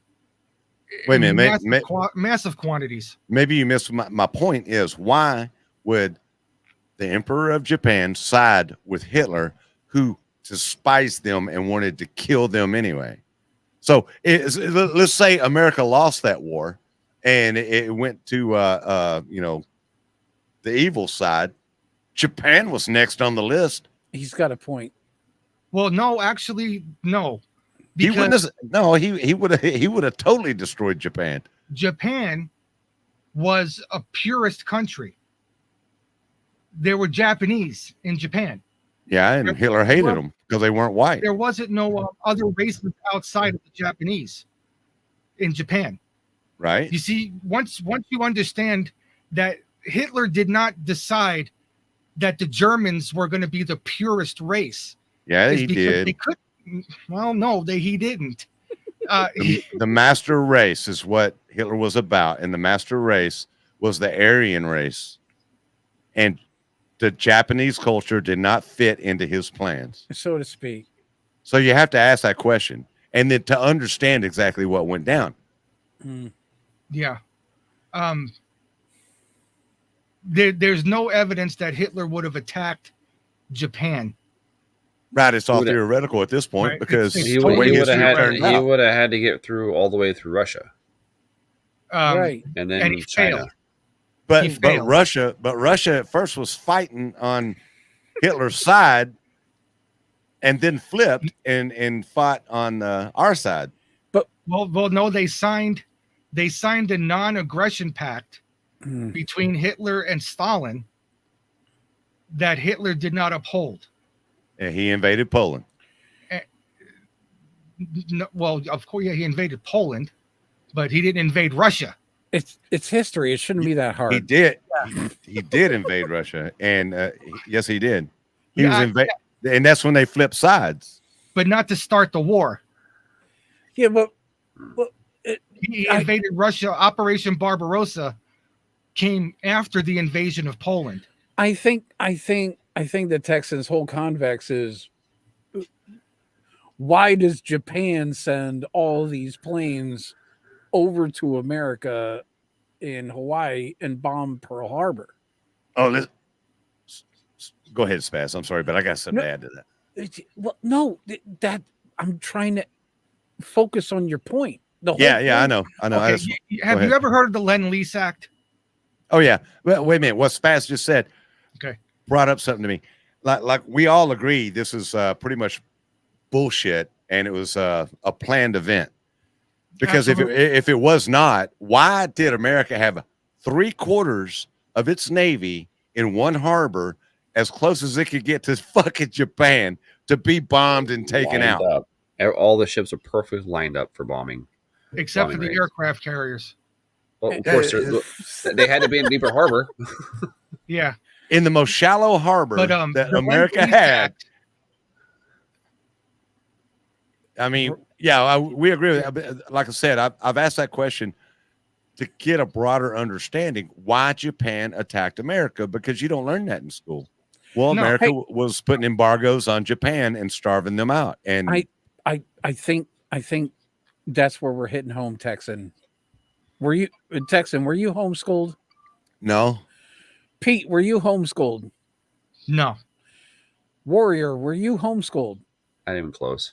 I wasn't either. This is why we have the confusion. You get it, right? yeah, I was Well, confused for a long time until I started looking into it myself. Imagine our kids now that have to go through fucking glory hole fucking drag queen story fucking hour in school now, right? Yeah, no shit. Just imagine the repercussions. I mean, we all thought we knew what the fuck was going on, being schooled. Oh, And just imagine. But I mean, it's just talking about Spaz, you make a great point, but talking about World War II and Hitler and everything, and what we were talking about earlier, the Zionism and all that, you could check this out. This is fact that Hitler met with Palestinian leaders, right? And the Palestinian leaders convinced Hitler because he wanted the Jews out of Germany, but he wasn't going to kill them. But there was a whole back and forth about that shit. And there was an agreement that Hitler would go ahead and exterminate the Jews, and the Palestinians were heading up the effort on that, using Hitler to do so. If you don't believe me, check it out yourself. I'll do a whole show on it. Okay, that's a fact. I don't remember the exact names, but of the Palestinian leaders at the time. Which, by the way, Palestine's never been a country, and it never will be. right. Well, how was it formed? But and what was it formed with? Before, well, then Palestine Palestine was was a country. Before Israel was a country. Are we looking up on Wikipedia or our No, that's Magic biblical. That's Palestine has been around. I've seen the maps of 1945, and it was Palestine. We all Palestine. Know, all the way we down. all know history is including West Bank, Gaza, everything. Right? Yep. So the land that the Jews had, okay, it was never theirs to begin with. The hell it wasn't. The hell it wasn't, because it was never their land to begin with. How do you think that the Dome of the Rock became what it is? They conquered that land. Yeah, who did? It's never historically theirs. Who just said they conquered that land? Ooh. Who did? King David. I'm asking Warrior. Who conquered that land? The Hebrews, not the Jews. Yeah, the Hebrews. Okay, Different the Hebrews, the Jews. Now we're splitting hairs on this. No. Wait a minute. Not at all. Okay. So they had the land first. Then the Romans destroyed the temple and kicked the Jews out. Okay. Then the Muslims came along, whipped the damn Romans. This is footnotes. Whipped the Romans, kicked them out, then claimed that holy place. So who kicked the Romans out of where? What was that? The Muslim countries came along and they kicked the Romans' ass, and then it's been theirs ever since until World War II, and then it was reestablished back to the Jews, and all that is prophecy that has been coming true for over 2,000 freaking years. The Muslims built the dome over the mount where Jesus Christ gave his sermon. All right, where the temple used to be. Right? Didn't they do that? But yes. that wasn't and until almost 700. Well, that's why you had the split. Okay, you got the dome there, and then you got the Jews there, and for what, over 1,000 years or almost 1,000 years, whatever it is, they have congregated that one area, and there's been conflict ever since, and it was prophesied, and it shall go on. Why do you have Muslims on one side of that wall and Jews on the other side of the wall? Well, whenever Muslims build a mosque in anywhere, and this is in their culture, anywhere they build a mosque, they consider that conquered land. Yeah. So there can be a discussion on why there's massive conflict. But I go back to it's scripted, and the people who are the high rabbis and the high imams who are pushing these ideologies on certain types of people. I think those are the ones to blame, and ultimately, I believe they're probably holding hands and the behind the curtain, and they're manipulating they're just putting their little stories in there. Well, you I mean, can you believe still have that. you still have an I'm entire sect of confused. Muslims who are trying to bring back the seventh caliphate. How did the But Romans it's not fight the gonna. Muslims? I'm still trying to figure that one out. I mean, Swords and shields? the Hebrews, they fought the Romans. Was it The culture? Hebrews fought the Romans. What? Okay. What All the way up happened to to the Roman Mossad. Empire? Didn't have anything to do with the Muslims. The Muslims didn't Yeah, defeat them. Yeah. Oh my Islam didn't God. even exist until 672 years after Dude. Christ was crucified. Okay. There was no Islam. The Supposedly. Middle East was Christian. It's only No. what was written about. No, it wasn't. Wait a minute. Of course it was. I want to make sure. I want to make sure I'm hearing everybody right. What Chris- do you, the Middle Yeah, East was there Christian. was a war. There was a war between Muslims and Christians. It was called the Christian Crusade. You said Romans, Yes. Romans. not Christians, Romans. So the Yeah. Roman Catholic Church never existed. No, you're getting your timeline mixed up here. You're off by about 1,200 years. Mm. You're talking Yeah. about Okay. Crusades. which is okay. I mean, and it's then fine. you're- We're here to learn. yeah. And we're here to learn together, right? I mean, and it's you're fine. talking about the Crusades. We're talking. You know, I about might the be off Roman on my army. timeline as I'm pulling this from memory. Yeah, Okay, I mean, so the Roman I'm- army never fought Islam. You're talking about the Christians through the Vatican fought Ooh, Muslims in the Holy Land. I wonder why First, they would second, do and that. third Crusade. okay, I tell you what, I will get my shit together. Okay, Okay. because 1100. like I said, I'm It pulling was this around out of 1100 memory, AD. and then I want you to watch the show I'm going to be doing here. Which is his first Whenever I put Tuesday all in a this while, together, just saying. okay? Uh-huh. It's your first Tuesday in a while, so Yeah. It's it's no blame to you, Texan. Just, there's just bring it. Oh, I will. I will. There's an issue with your timing. That's all I'm saying. I'm not denying that because, like I said, I'm trying to pull this from memory. If I'd have known we were going in this direction, I would have prepared and Well, been see, able. that's the whole- You know what I'm That's why saying? that's why we don't tell you what direction it's going in, because it's always we never know. We never know what Spaz and I direction don't it's even going. know. We just get a link in the DMs and then say, okay, here, show up, and then yeah. we don't know what he's going to ask. I mean, And that's he can the be fun of it. watching his morning show could be one I get it. word I in a know. morning show will trigger an entire conversation in the evening on Tuesday nights. Yes, it can. Yeah, I a know. 2-hour I'll- conversation. I'll still watch PTP when he's done. Whenever I so- get a chance. So we Hey, work if it out that way. If you want to take this to a lighter note or a different thing that has nothing to do with politics or religion, like you said, I don't know, 45 minutes ago? Yeah. But it always winds up in that direction for some reason. I don't Okay. know why. Or we Okay. talk about Nazis.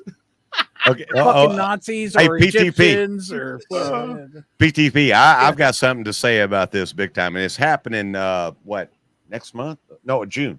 In Mhm. Arlington, Texas, right down the street from me. June is next month. Yeah. Yeah, next one. Yeah, there you go. Next month, June. I think it is June. That Mike Tyson's fighting Jake Paul. Yes, I'm a big boxing fan. I'm a huge fan of Mike Tyson. Always have been. me too. I He's used to gonna kill box myself. I love the sport. I think it's amazing. The sweet science is awesome. Can I ask all three of y'all's take on what's going on? Because I got my take, but I want to hear y'all's. I'm First. going to go first. I'll go first. I got $100 on Mike Tyson. Yeah. Well, go ahead. Go ahead. I think Paul is. I've seen him fight a couple times. He's got some skill and he can take some hits, but no one hits like Mike Tyson. Even at his age, no one still hits like Mike Tyson. Nobody bites like him either. Tyson comes from a different era of boxing, in heavyweight championships than we have now, because I've seen the heavyweight championships, championship fights. Because I used to watch Friday Night Fights when I was a kid. Used to love watching Friday Night Fights on USA. And I've seen the featherweight, the welterweights, the middleweights, and the heavyweights. Heavyweights back in the day, those were big motherfuckers, and they could hit hard. The heavyweights now, they're not as big as the guys in the past. Not, I mean, they may be more ripped, but they're not as They big. think they are. Hey, They Warrior. think they're- yeah. Warrior. You know, what you're talking about is like a old school smash mouth football where those guys were just big and tough. Yeah. And that's the way the old school heavyweight boxers were. Yeah, just Now, gonna slug it out. they're more cut, they're in more shape, but yet they're fragile as fucking glass. Yeah, they don't. They, Just they like can't, an they NFL can't really, player They today. can't really hit. They can't take a hit to the jaw. Now, when it comes to Mike Tyson, man, I really hope he doesn't kill him. Because I can just see it. Just Mike does this one thing, boom, and just done, done. And I mean, it's like his feet are in the air and his head is in the mat. I mean, it's gonna be maybe his head will spin around like Daffy Duck's Bill does and the cartoons. I have no idea. Mike's I not really going to wanna kill watch him. Oh, Tyson's going to win, but he's not going to kill him. He's gonna break his ribs. He's probably gonna puncture his spleen. But he's not going to. He's gonna he's not take gonna his kill jaw him. and put it up here. No, I mean, He's not going to kill him. No, he's not gonna I'll- kill him, but I mean, he's gonna destroy him. I'll give my analysis here in a minute, but Warrior Garden, you make some great points. Spaz, you do too. PTP, what do you think, Hoss? I don't think Jake Paul has ever been hit the way he's going to be hit. Mike Tyson, from when he was 15 years old, has a specific style of boxing, and that style hasn't changed throughout his whole career.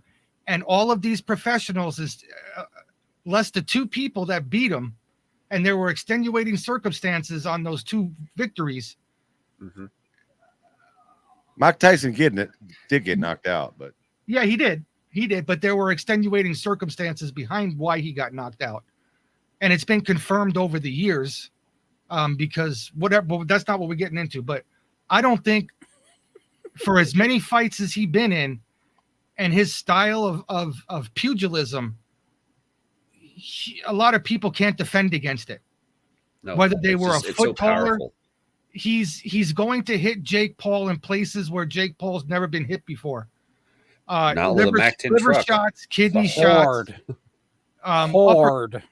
uppercuts that he's never even going to see coming. His Hard. body shots are gonna hurt people in the first 5 rows. I agree. I agree. And at 58 years old, I don't think he's going to hold back, because I think Mike always has that one thing to prove. He has that one thing to prove, and he's going to prove it and that's why he got it upgraded from an exhibition to a sanctioned match, because he wants to wear the lighter gloves. He didn't want to put on any other protections on it, like a exhibition fight would be put on. He wanted the longer rounds, the longer time, and the lighter gloves, because I think he's going to teach Jake Paul a lesson. You think he's gonna toy around with like a cat and mouse for 5 rounds, No, He- and then just knock the shit out of him in No. the 6th? that's not how you play with young people like that. No, that you train hard, you fight hard, you punch to knock his fucking head off his shoulders. You don't play games at this point. You're how old? Fuck you. Fuck he'll be. that I shit. think he'll be 56 or 57. 50 when he whatever. steps It in the doesn't ring. fucking Yeah. matter. He should be punching through trees right now. He probably Through can. objects. Mhm. Through Saying. people. I know Okay, if he punches me, he's knocking my head off. Texan, I'm telling what is your assessment of this? Because I feel like I have something I- sideways coming. So My assessment of it is, oh my god, I was so excited when I first heard it. I didn't and, believe it at first. I was excited. I was, and then I got to actually thinking about it and looking at stuff, and this goes full circle right here. Follow me, PTP. Okay. It's kind of like the Trump trials is fake. I think it's a bunch of bullshit. Jake Paul, for one thing, you gotta look at why is he doing this? Okay, Money. Well, wait, no. Wait a minute. Okay. So Jake Paul was a YouTube sensation. That's how he got recognition. Then became a semi boxer, at best a semi boxer, and so I think this is all promotional bullshit because Mike Tyson doesn't need the money. I know somebody said he does. He doesn't need the money. He doesn't need a face tattoo either. He's got one of those. Wait a minute. He doesn't need the money. He doesn't need the recognition. He's not fighting for a title. Mike Tyson's motherfucking Mike Tyson. Okay. Jake Paul, if Jake, this is all just crazy fake promotional shit. Because think about it. If Jake Paul gets in there, that's not going to rank him up in the boxing, arena at all to where he's going to get bigger and better fights to become a boxer. If he wins, he's going to be known as a man that beat a dude that was almost 60 years old, twice his age. If he loses, he's going to be known as the man that got his ass kicked by a retired veteran fighter that was almost 60 years old. It's a lose-lose situation. I think it's set up. I think it's rigged. And as far as the sanction goes, I'm glad you said that because I actually didn't know that. I knew I found out what the rules were at first, exhibition fight and all that.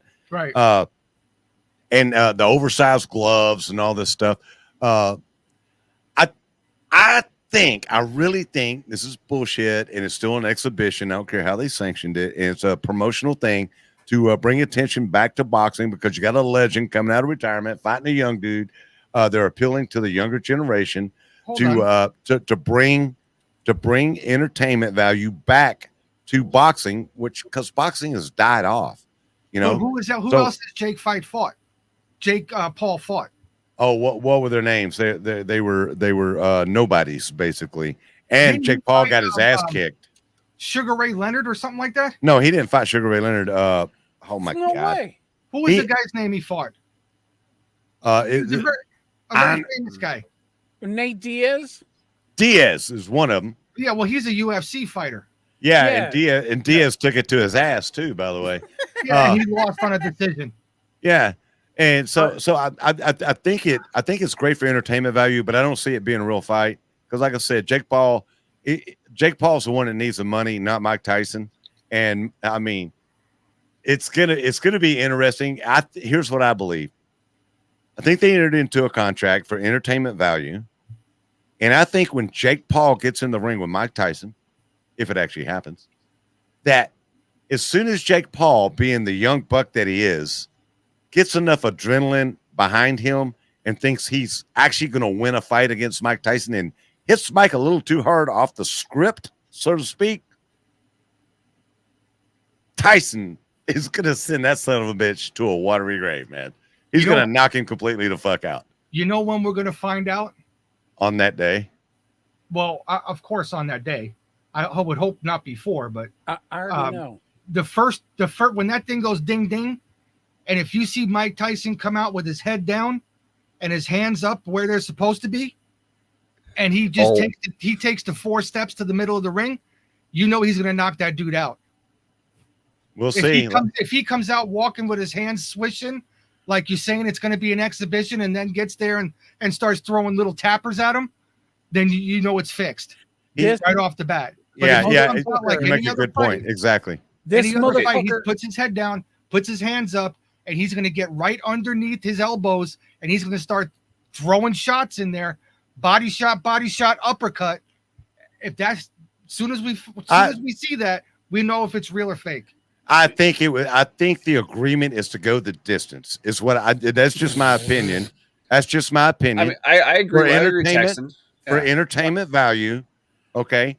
Wait a minute. There's a lot of different aspects to this.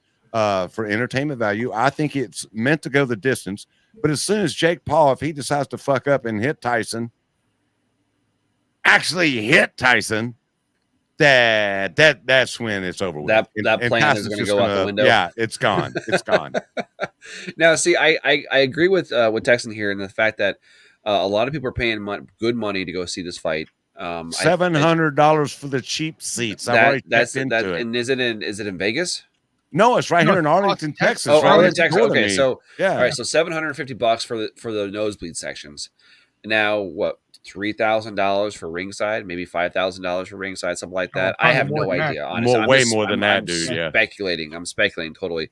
But if there's a lot of money being thrown around like that, and even if Tyson doesn't need it, and if Good Paul night, does Zombie. need it, I find it's pretty, to me it seems pretty logical that they let it go 3-4 rounds, and then after that go, okay, take him out, Mike, go ahead and let's go home, well, I mean, I can see Tyson- that, but we'll see what, I mean, like I said, we'll see what happens. I Tyson can see a little doesn't. bit of both of them, little stories. Tyson doesn't have the stamina he used to have, but he's No, still he got the doesn't. strength and he's still got the speed. Have you Right, so I can seen- see him going 3 rounds, 4th round, 5th round, maybe, and then the match is over. The boxing match is Yeah. over. Look, That's kind of what I see. Don't But, be I mean, surprised if it goes the distance. Okay. I wouldn't be surprised either. Just What is like is you it said, now, staged and everything 10 else. rounds? Because it was 5. Is it now 10? I don't know. That's a You're the full one that boxing told me match. that they I- changed the rules. Yeah, but I never thought it was 5. I don't know how It's many just- okay. rounds. because I think it was an exhibition for 5 rounds, and then they went through the sanctioning committee, got it sanctioned as a regular fight, so it'll count against their permanent record. So And so I don't know if it jumped it up to the 10 or 12 rounds or whatever they go through now. see, I didn't see that. It'll be fun to watch. I It will be know- fun to watch. It's Oh, I'm obviously gonna watch be- it. People are gonna be paying money to watch that shit. Yes. Isn't But- Netflix streaming it for free, right? Not for free. I think you got to buy it on You, Netflix. you You gotta have to buy pay it, for okay. Netflix. It's nothing's free. Well, yeah, Mm. but I mean, yeah. and it's like the first major sporting event that Netflix is picking up. So, like I said, there's so much money being changed, so many aspects to it. I think it's more of a promotional thing. I'm just saying, Jake Paul better stay in his lane and go with the script, or the young man is going to feel hurt like he's never felt before in his entire fucking life. What? Agreed. What Yeah, I if- agree with that. What if there is a script? What if, right? It is all just a movie.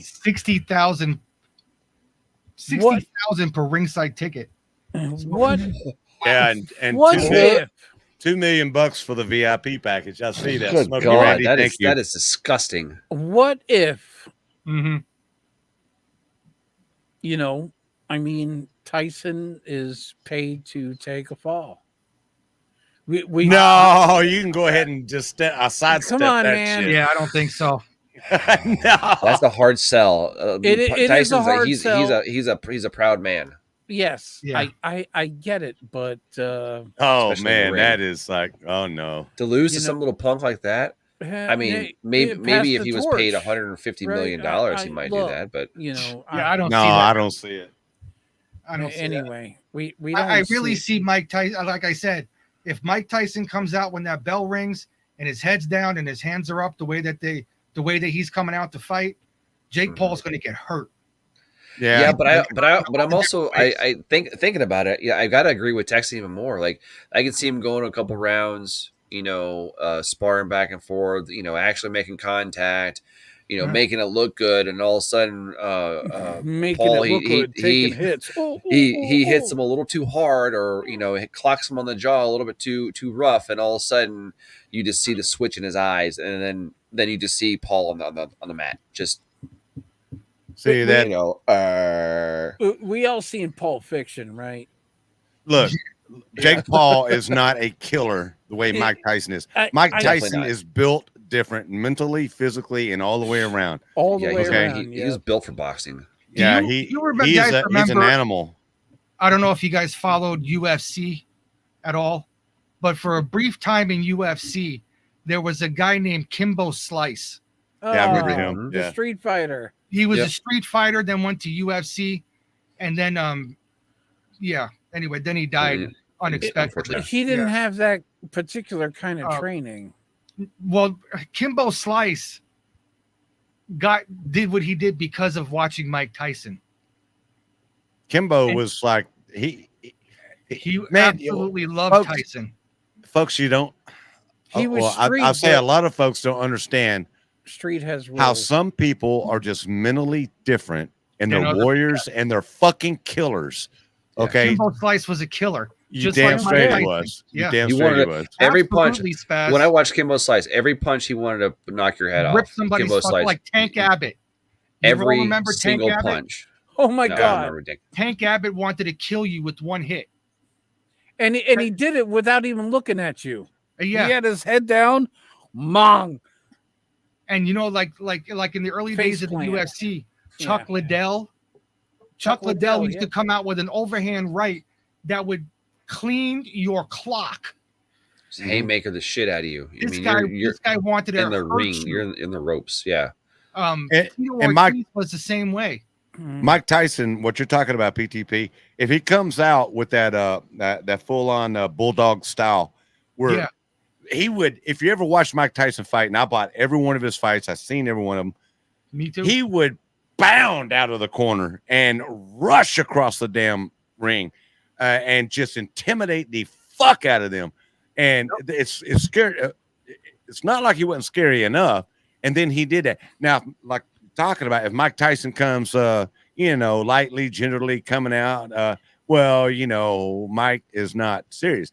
If he comes out with that Mike Tyson Iron Man It's over. It's over. attitude that he's always had, and he Bill bounds out of the fucking corner and meets you 3/4 away across the ring, you're fucked. You're You're fucked. You're a meat sandwich. That's what I said. Like I said, if he comes out like with his hands lower, and he just kind of lollygags himself in the middle, but if he takes those big 4 giant steps that gets him from his corner A to the bulldog middle rush. of the ring Yeah. or past it, with his hands up and his head down, you know he means business. Mike Oh my Tyson's God. got that peekaboo style too, man. Yep. That he He starts perfected it. here. He starts here, and then by the time you're done, he's looking down at you. yeah. It's gonna Yeah, be some crazy yeah, no- shit. Like No thanks. I still, like I said, I still see it as being more of a promotional thing than an actual fight. Mike Tyson don't need it. Tyson's Tyson. Well, yeah, Well, with I think how he'll many double for VIP $2 million for VIP? Yeah, this is definitely got to be promotional. It's got Yeah. cash is there. Huge Yeah. portion of it is promotional. It's Yeah. another It'll it's double his another income. gold IRA account in Mike Tyson's fucking Exactly. portfolio. Tyson don't need the fame. Tyson don't need the Just- glory. Tyson don't need the money. There's only one individual in that ring that night that does, and it's Jake Paul. and he And needs to bring he's- it. He needs to bring it. He- And he he- needs I mean, I'm sure there's better ways of making money, but There's got to be. Yeah. Yeah, there's got to be because I don't Well, know. I I don't mean- even know if I would get in the ring with Mike Tyson and let him hit me. No, Are you Tell you kidding? the truth. no, 3 hits. I'm not. My You'll be body like, is no "Give me the longer fucking adjusted to chemo." taking hits like that. I can't do I'm that. better off with the chemo. No, my Yeah. spine Look, will be in the locker room. You're okay? gonna give me $150 million, right, to get into a ring with Mike Tyson, and I'm telling you no, and I have a terminal fucking disease. I'm Right. running away. You know what I'm saying? Hey. And I'm like, I still don't want to get hit by that motherfucker. hey man, I'm with you, PTP. If he The kills me, it's if they probably were better gonna than what I'm gonna go through. if they were gonna pay me Backflips off the $150 million top to get in the ring with Mike Tyson, my will is gonna be signed because everybody's about to get paid but me. You know, But you, it's right. Me Yeah, too. I'm like, right. I ain't doing that my shit. family's gonna be rich, but Yep. just bury me under an oak tree somewhere in Texas. How's that? Yeah. I might get lose an ear or an arm, but my family will be set. You know, on TikTok, when it scrolls through, because I watch a lot of boxing stuff and MMA stuff on TikTok, I'm subscribed to a lot of those channels. They show a lot of the older Mike Tyson fights, and they show them in a lot of slow motion, where Mike Tyson is hitting people with liver shots, That's when he was learning. Hmm.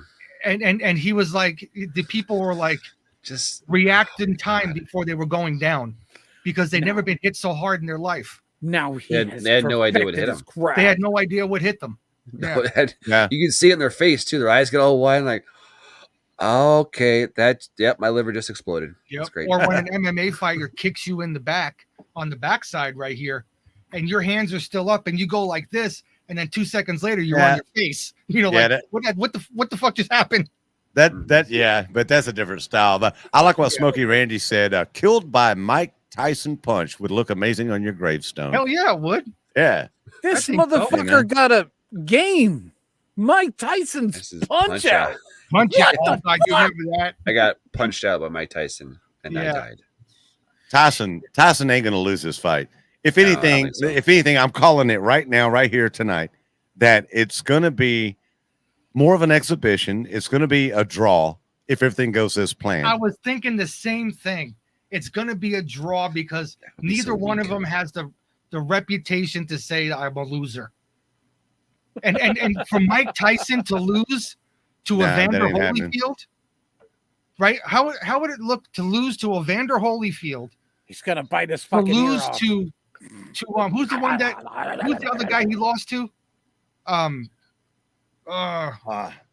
it. Ah, I can't remember. Hang on, I'll tell you in just a Okay. minute. His only 2 professional fights that he lost. I know one was Evander Holyfield.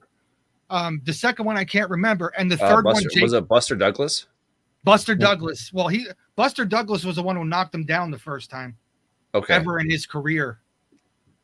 I don't know if he lost. to I Buster thought they Douglas. had 2 fights, a 1 and a 2, and They could have, one, yeah. And I think Tyson lost one, and then he won the other Okay, one. Soylent Green over on the YouTubes is saying Buster Douglas was one of them. oh man, Yeah. So, Yeah. I keep. but then I forgetting mean, about how that. would that look on his thing? He lost to Evander Holyfield, Buster Douglas, and Jake Paul. Yeah, that ain't happening. No. That's what. Yeah, I agree with you 100% on that. Yeah, no. Oh my gosh, yeah, and Buster Douglas and Holyfield, those guys were monsters as well. I mean, they were just huge men. 8 inches bigger than Mike Tyson. Yeah, they were they're huge. towering, huge men. Yeah. All right, here you go, right here. Mike Tyson lost a total of 6 fights during his pro career. In chronological order, these defeats were Buster Douglas in 1990, Evander Holyfield in 96, then Evander Holyfield in 97, Lennox Lewis 2002, Danny Lennox Williams 2004, and finally Kevin McBride in 2005. But he only got knocked out, twice? Twice, and that was by Buster Douglas and And one was a TKO. Yes. But you're not adding Jake Paul to that fucking list. I don't. No, care. you're not. He's not even. Yeah, This is the he's guy not who in used the to shove spectrum. Legos up his ass on YouTube. You're not going to add that name to the list. That's why I'm that's calling it the great. way I'm calling it. I'm looking at it. It's a money thing. It's a promotion to bring attention back to boxing is what it is. That's I would Jake have, Paul and you right know what? there. That's a great way to do it too. Yep. Oh yeah, Great way absolutely. to do it. Yeah. But I don't see that guy's name on that list for some reason. I don't. Well, you know what? It's- That's what makes a fight challenging is the rules. If you can follow the rules while fighting, that is a challenge, right? Yeah. I mean, Well, we don't do that in war, but in the squared circle, as they call it, rules abide. That's why we have a referee to Yeah. Well, if you officiate those rules, right? yeah, like You can't bite people's ears off. I mean, well, you can. Allegedly. you Yeah, can well, punch them you off. can. You can punch them off, but I mean, I eat your children. Yeah. Don't bring your kids because I'm going to eat your children. But no, I the only thing I see out of this is Yeah, I'm alive, Johnny boy. because if Jake Paul actually does win, it's going to be a black mark on him for beating a almost 60-year-old man, and then it's not gonna he's not gonna climb the ranks in boxing. No. That doesn't go on the scorecard to fight the next heavyweight champ. It just makes no sense except for No. money and promotion. That's it. And that's all he look at his brother. Jake Paul's brother is a professional wrestler in the WWE. Oh, I didn't. Yeah. know that. I mean, it's just all it is like you said, is promotion. But I just don't see, I just can't see Mike Tyson giving it up to like I said, a guy who shoved Legos up his ass for a living. I just It's can't not see. going to happen. Yeah. I agree. So anyway, I respect Legos. I don't I do respect too. Jake Paul. Yeah, I respect gas pumps too. That's why I don't shove them up my ass. There you go. Anyway, I'm There you wearing a go. glove every time I fuel up now because yeah, there's some serious Yeah, stuff. little going on. Purell. fucking people, A lot of man. Purell. How does a simple layer of Purell? I mean, Well, I'm not using my good work gloves. Have you What seen do the you mean? video? Have you seen the video? No, I have not. I have not. But I'm you not got sure to if I admit, wa- I'm you not got to sure I'm admit, old enough to. you got to He- admit that is he- so poetic. He That was you take the touching gas more pump and shove it than. up your ass. You know, Well, look, Was he pulling the trigger? look. You don't need to because drip, drip, drip. Some people they don't even Okay. they don't even tap the end before they That's gotta hook it burn, back up, wouldn't it? right? I would think so. Guys do, right? Guys do. If we fuel if up, you shake I it know more I than do. twice, you're playing with it. Well, look, I don't give a I'm shit guilty. how many, as much as gas is expensive. I'm gonna tap that motherfucking drip I've done that. for as long as I can before I shove that fucking shit back up in that hole. True. Wow, you know that's- what? wow. This look. Have you ever like siphoned gas? Have you ever Not siphoned legally. gas? Anyway, No. once gas is inside you, it's an exciting feeling to say the least.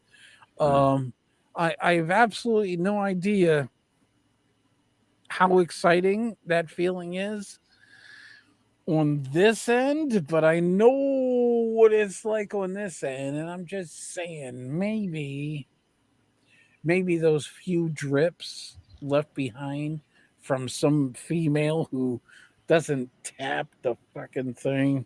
Where are we going with this, Spaz? I don't know. I don't know where I just look. I'm so afraid now. I'm so afraid to touch Oh, gas pump handles now. Remember when they said a couple of years ago you can get COVID from touching the gas pump handle? You remember Yeah. that? yeah. Yeah, Can but you get herpes now? I was working in the hospitals, licking my fucking hands while pushing elevator buttons in Nice. hospitals during COVID while wearing the mask and getting fucking scanned with the temperature gauge as soon as every time you come in and out. Yeah, I was that guy, and yeah, just no fear, but motherfuckers shoving. But what? Gas No pumps fear in about their- COVID. But when it comes to gas handles like the pump, I In tell their you what, ass. I'm Right. done there. I'm done. Look, I'm going hazmat suit, full I'm rubber just gloves, saying- the whole 9 yards. I'm just saying, where did RFK get his fucking brainworm from? What was Well, it? Was it eating ass? A bottle of tequila. That could be. I don't do tequila. Usually after tequila. I didn't say you did. You asked No, JFK. JFK Jr. there. Yeah. Well, He could have drank the worm in a bottle of mezcal for all we know. RFK Jr. Oh yeah, RFK. yes. I said JFK. That's Yeah, okay. yeah. I said It's a past tense anyway. Yeah. Yeah. All right. You know what? Not for nothing, but I think we need to wrap this show up. I've gone a half hour past my 2-hour limit of ass retention on the chair. We so much appreciate you, sir. Once I start squirming and screaming around, it's time to go. You are the boss man. Oh, you know what? I appreciate that. And I appreciate all you guys with the prayers for me being out the last couple of days. It was a very interesting thing to get the have the whole chemo thing, because the last thing I had with cancer was radiation. Yeah, and that but was 14 years ago. You had chemo with steroids. Yeah, it was a big bag. They gave me steroids. Yeah, it's a whole different treatment than regular chemotherapy. Yeah. I So, love drugs. The all the prayers and all the messages that you guys sent, I greatly appreciate. So we're gonna do this. I'm gonna ask these guys over on the YouTube, the D Live, and the X, in the links in the bio. Get over to Pilled, like Johnny Boy 217's over there on the Foxhole. Old Broad, how you doing? Nice to see you over there. Make sure that you guys go make not a platform. If you can make a platform, make an account over on Pilled, and you can join in the conversations with the chats, because I can't really read all the chats. It's just too much. It's too much for me now. But who was that? Who was that? Pam Day, thank you for the can. So let's do this. Warrior, tell us how we can find you during the week. And what During you the got week, going on. let's see here. Projects going on. Tomorrow will be Warrior in the Workshop. I'll be behind here working on a subscriber gift for Beach Bum and Mermaid. I'm making her a feather out of wood, and I have most how already exciting. done. That's cool. Yep. It should be pretty cool. Spaz, you should get yours on Thursday. You should get your gift on Thursday. Friday, I'm having the Uncomfortable Truth with guest Slug Trail. You guys have probably seen him around the foxhole for a Slug while. Trail, yeah, absolutely. Yep, real smart guy, good guy. And Saturday, I'm gonna have open dojo, so anybody can come in and talk or gripe at me or whatever it is. And then Sunday, Disconnect Theater, and then the next week I'll repeat and do different stuff next weekend. So, and you'll be here on Thursday for Thursday Throwdown. Yep, 6 o'clock. I'll be here, or 8 o'clock my time, 6 your time. Yep, right. I'll be here. I'm not sure what we'll be talking about, but I'm hoping it'll be a nice open. Yeah, if you have any ideas of what you'd like to discuss, DM me. Okay, yeah, I'll text you. Yeah, we can text each other and DM each other. Wow. Yeah, text me, DM me, anything you got to do. Yeah. If you have any ideas, then we'll talk about that stuff. Yeah. Okay, sounds good. But All beyond that, yep, appreciate it. Texan, good talking with you. You too, man. Always you too. Pete, good to see you, buddy. And everybody in chat, good to see you out there. Thanks for showing support. Thanks for the gold pills and all that kind of jazz. Absolutely. And I'll see you guys later. Be well. I'm out. Alrighty. Bye. So, Mr. Texan, where do we find you during the week? What shows you got going on? Promote the shit out of yourself. It's kind of crazy, man. I just got this new job working at a bakery, delivering bread and stuff, still driving trucks and all that. Mm-hmm. I work 10, 12-hour days, 4 days a week. My days off are Saturday, Tuesday, and Wednesday, and just getting settled in. And man, I don't know. It's somewhere in that spectrum right there. I don't have a regular schedule. Okay. But I do something a little bit different than everybody else does. I like the music and the history of the music and the artists and all that stuff more than anything. Yeah. Very, very rarely do I fire up and do any politics. I'd rather talk on somebody else's show like this tonight about that. But I don't know.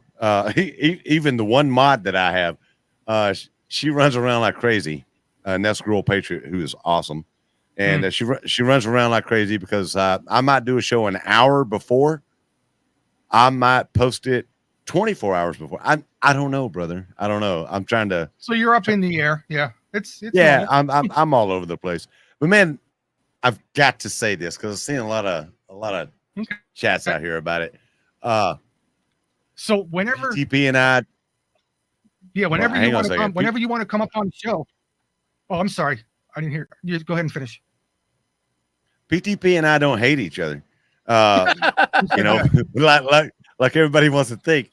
That there was a culmination of things that happened that day, and I take my responsibility for what I did. And but PTP's a good dude, and like I said, me and the Texan, whatever happened in the past with us, it's squashed. It's done and over with. And we have nothing.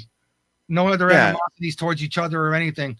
And I value his opinion as much as I value anybody else's.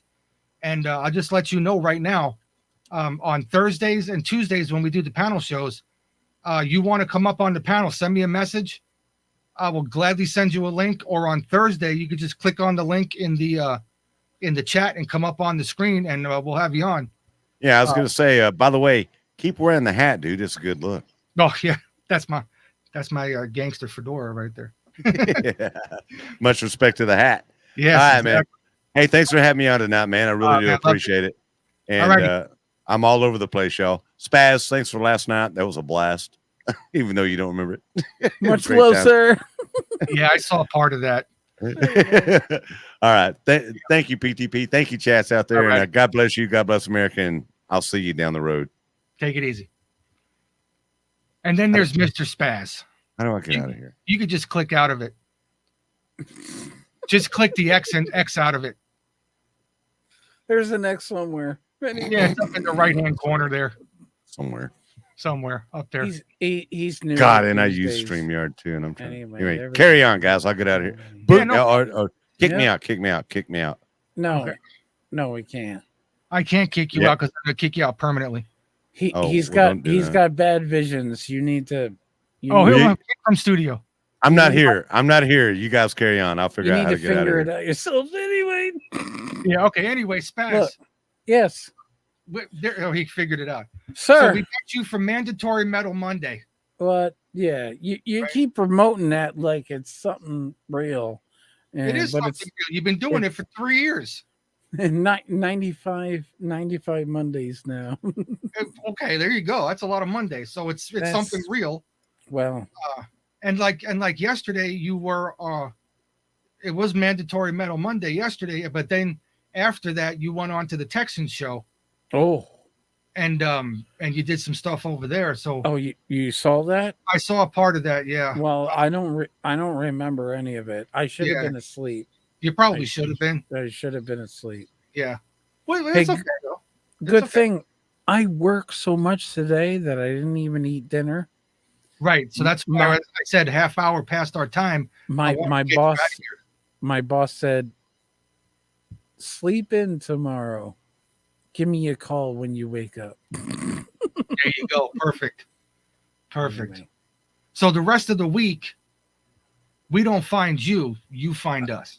Yeah, well, Warrior found me a couple times. I got to give him that. He's got the props there. He has found yeah. me a couple times, but yeah, usually I pop out of a hole behind a tree, and Like a hobbit. I do have hairy feet, and Yeah, exactly. And well, plus you'll be here on Thursday for Thursday Throwdown. So well, as long as I'm alive and to the best of my ability, yes. be here. Uh, Yes, absolutely. I follow you as much as I can. Well, I'm not even going to finish that sentence. I got you. I'm glad you're here. I know. I appreciate you a lot. I but- cherish every moment I have with you. So tomorrow when I do my regular show at 11 a.m. California time, you just may be waking up. I might just be waking up and calling my boss. Is there any work today? Yeah, anyway. You're welcome to Texan. You are absolutely welcome. All right, Spaz. That's it for me. I am done. Dun, dun, dun, done. Okay. And I will see you on Thursday for sure, Yes. whether you And- like it or not. Right. It's And- mandatory. It's mandatory. Yeah, it's mandatory. I'm an addict, and pilled is my addiction. Yes, we're addicted to pilled. And I Okay. will be back tomorrow at 11 a.m., hopefully doing some news.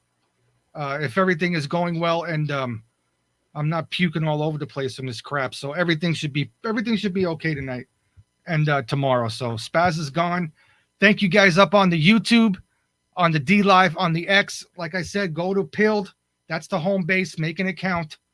A lot of you have already. I'm going to keep YouTube on for as long as they let me, and try and get you guys to come over and join the Pilled family because it's a great place to hang out.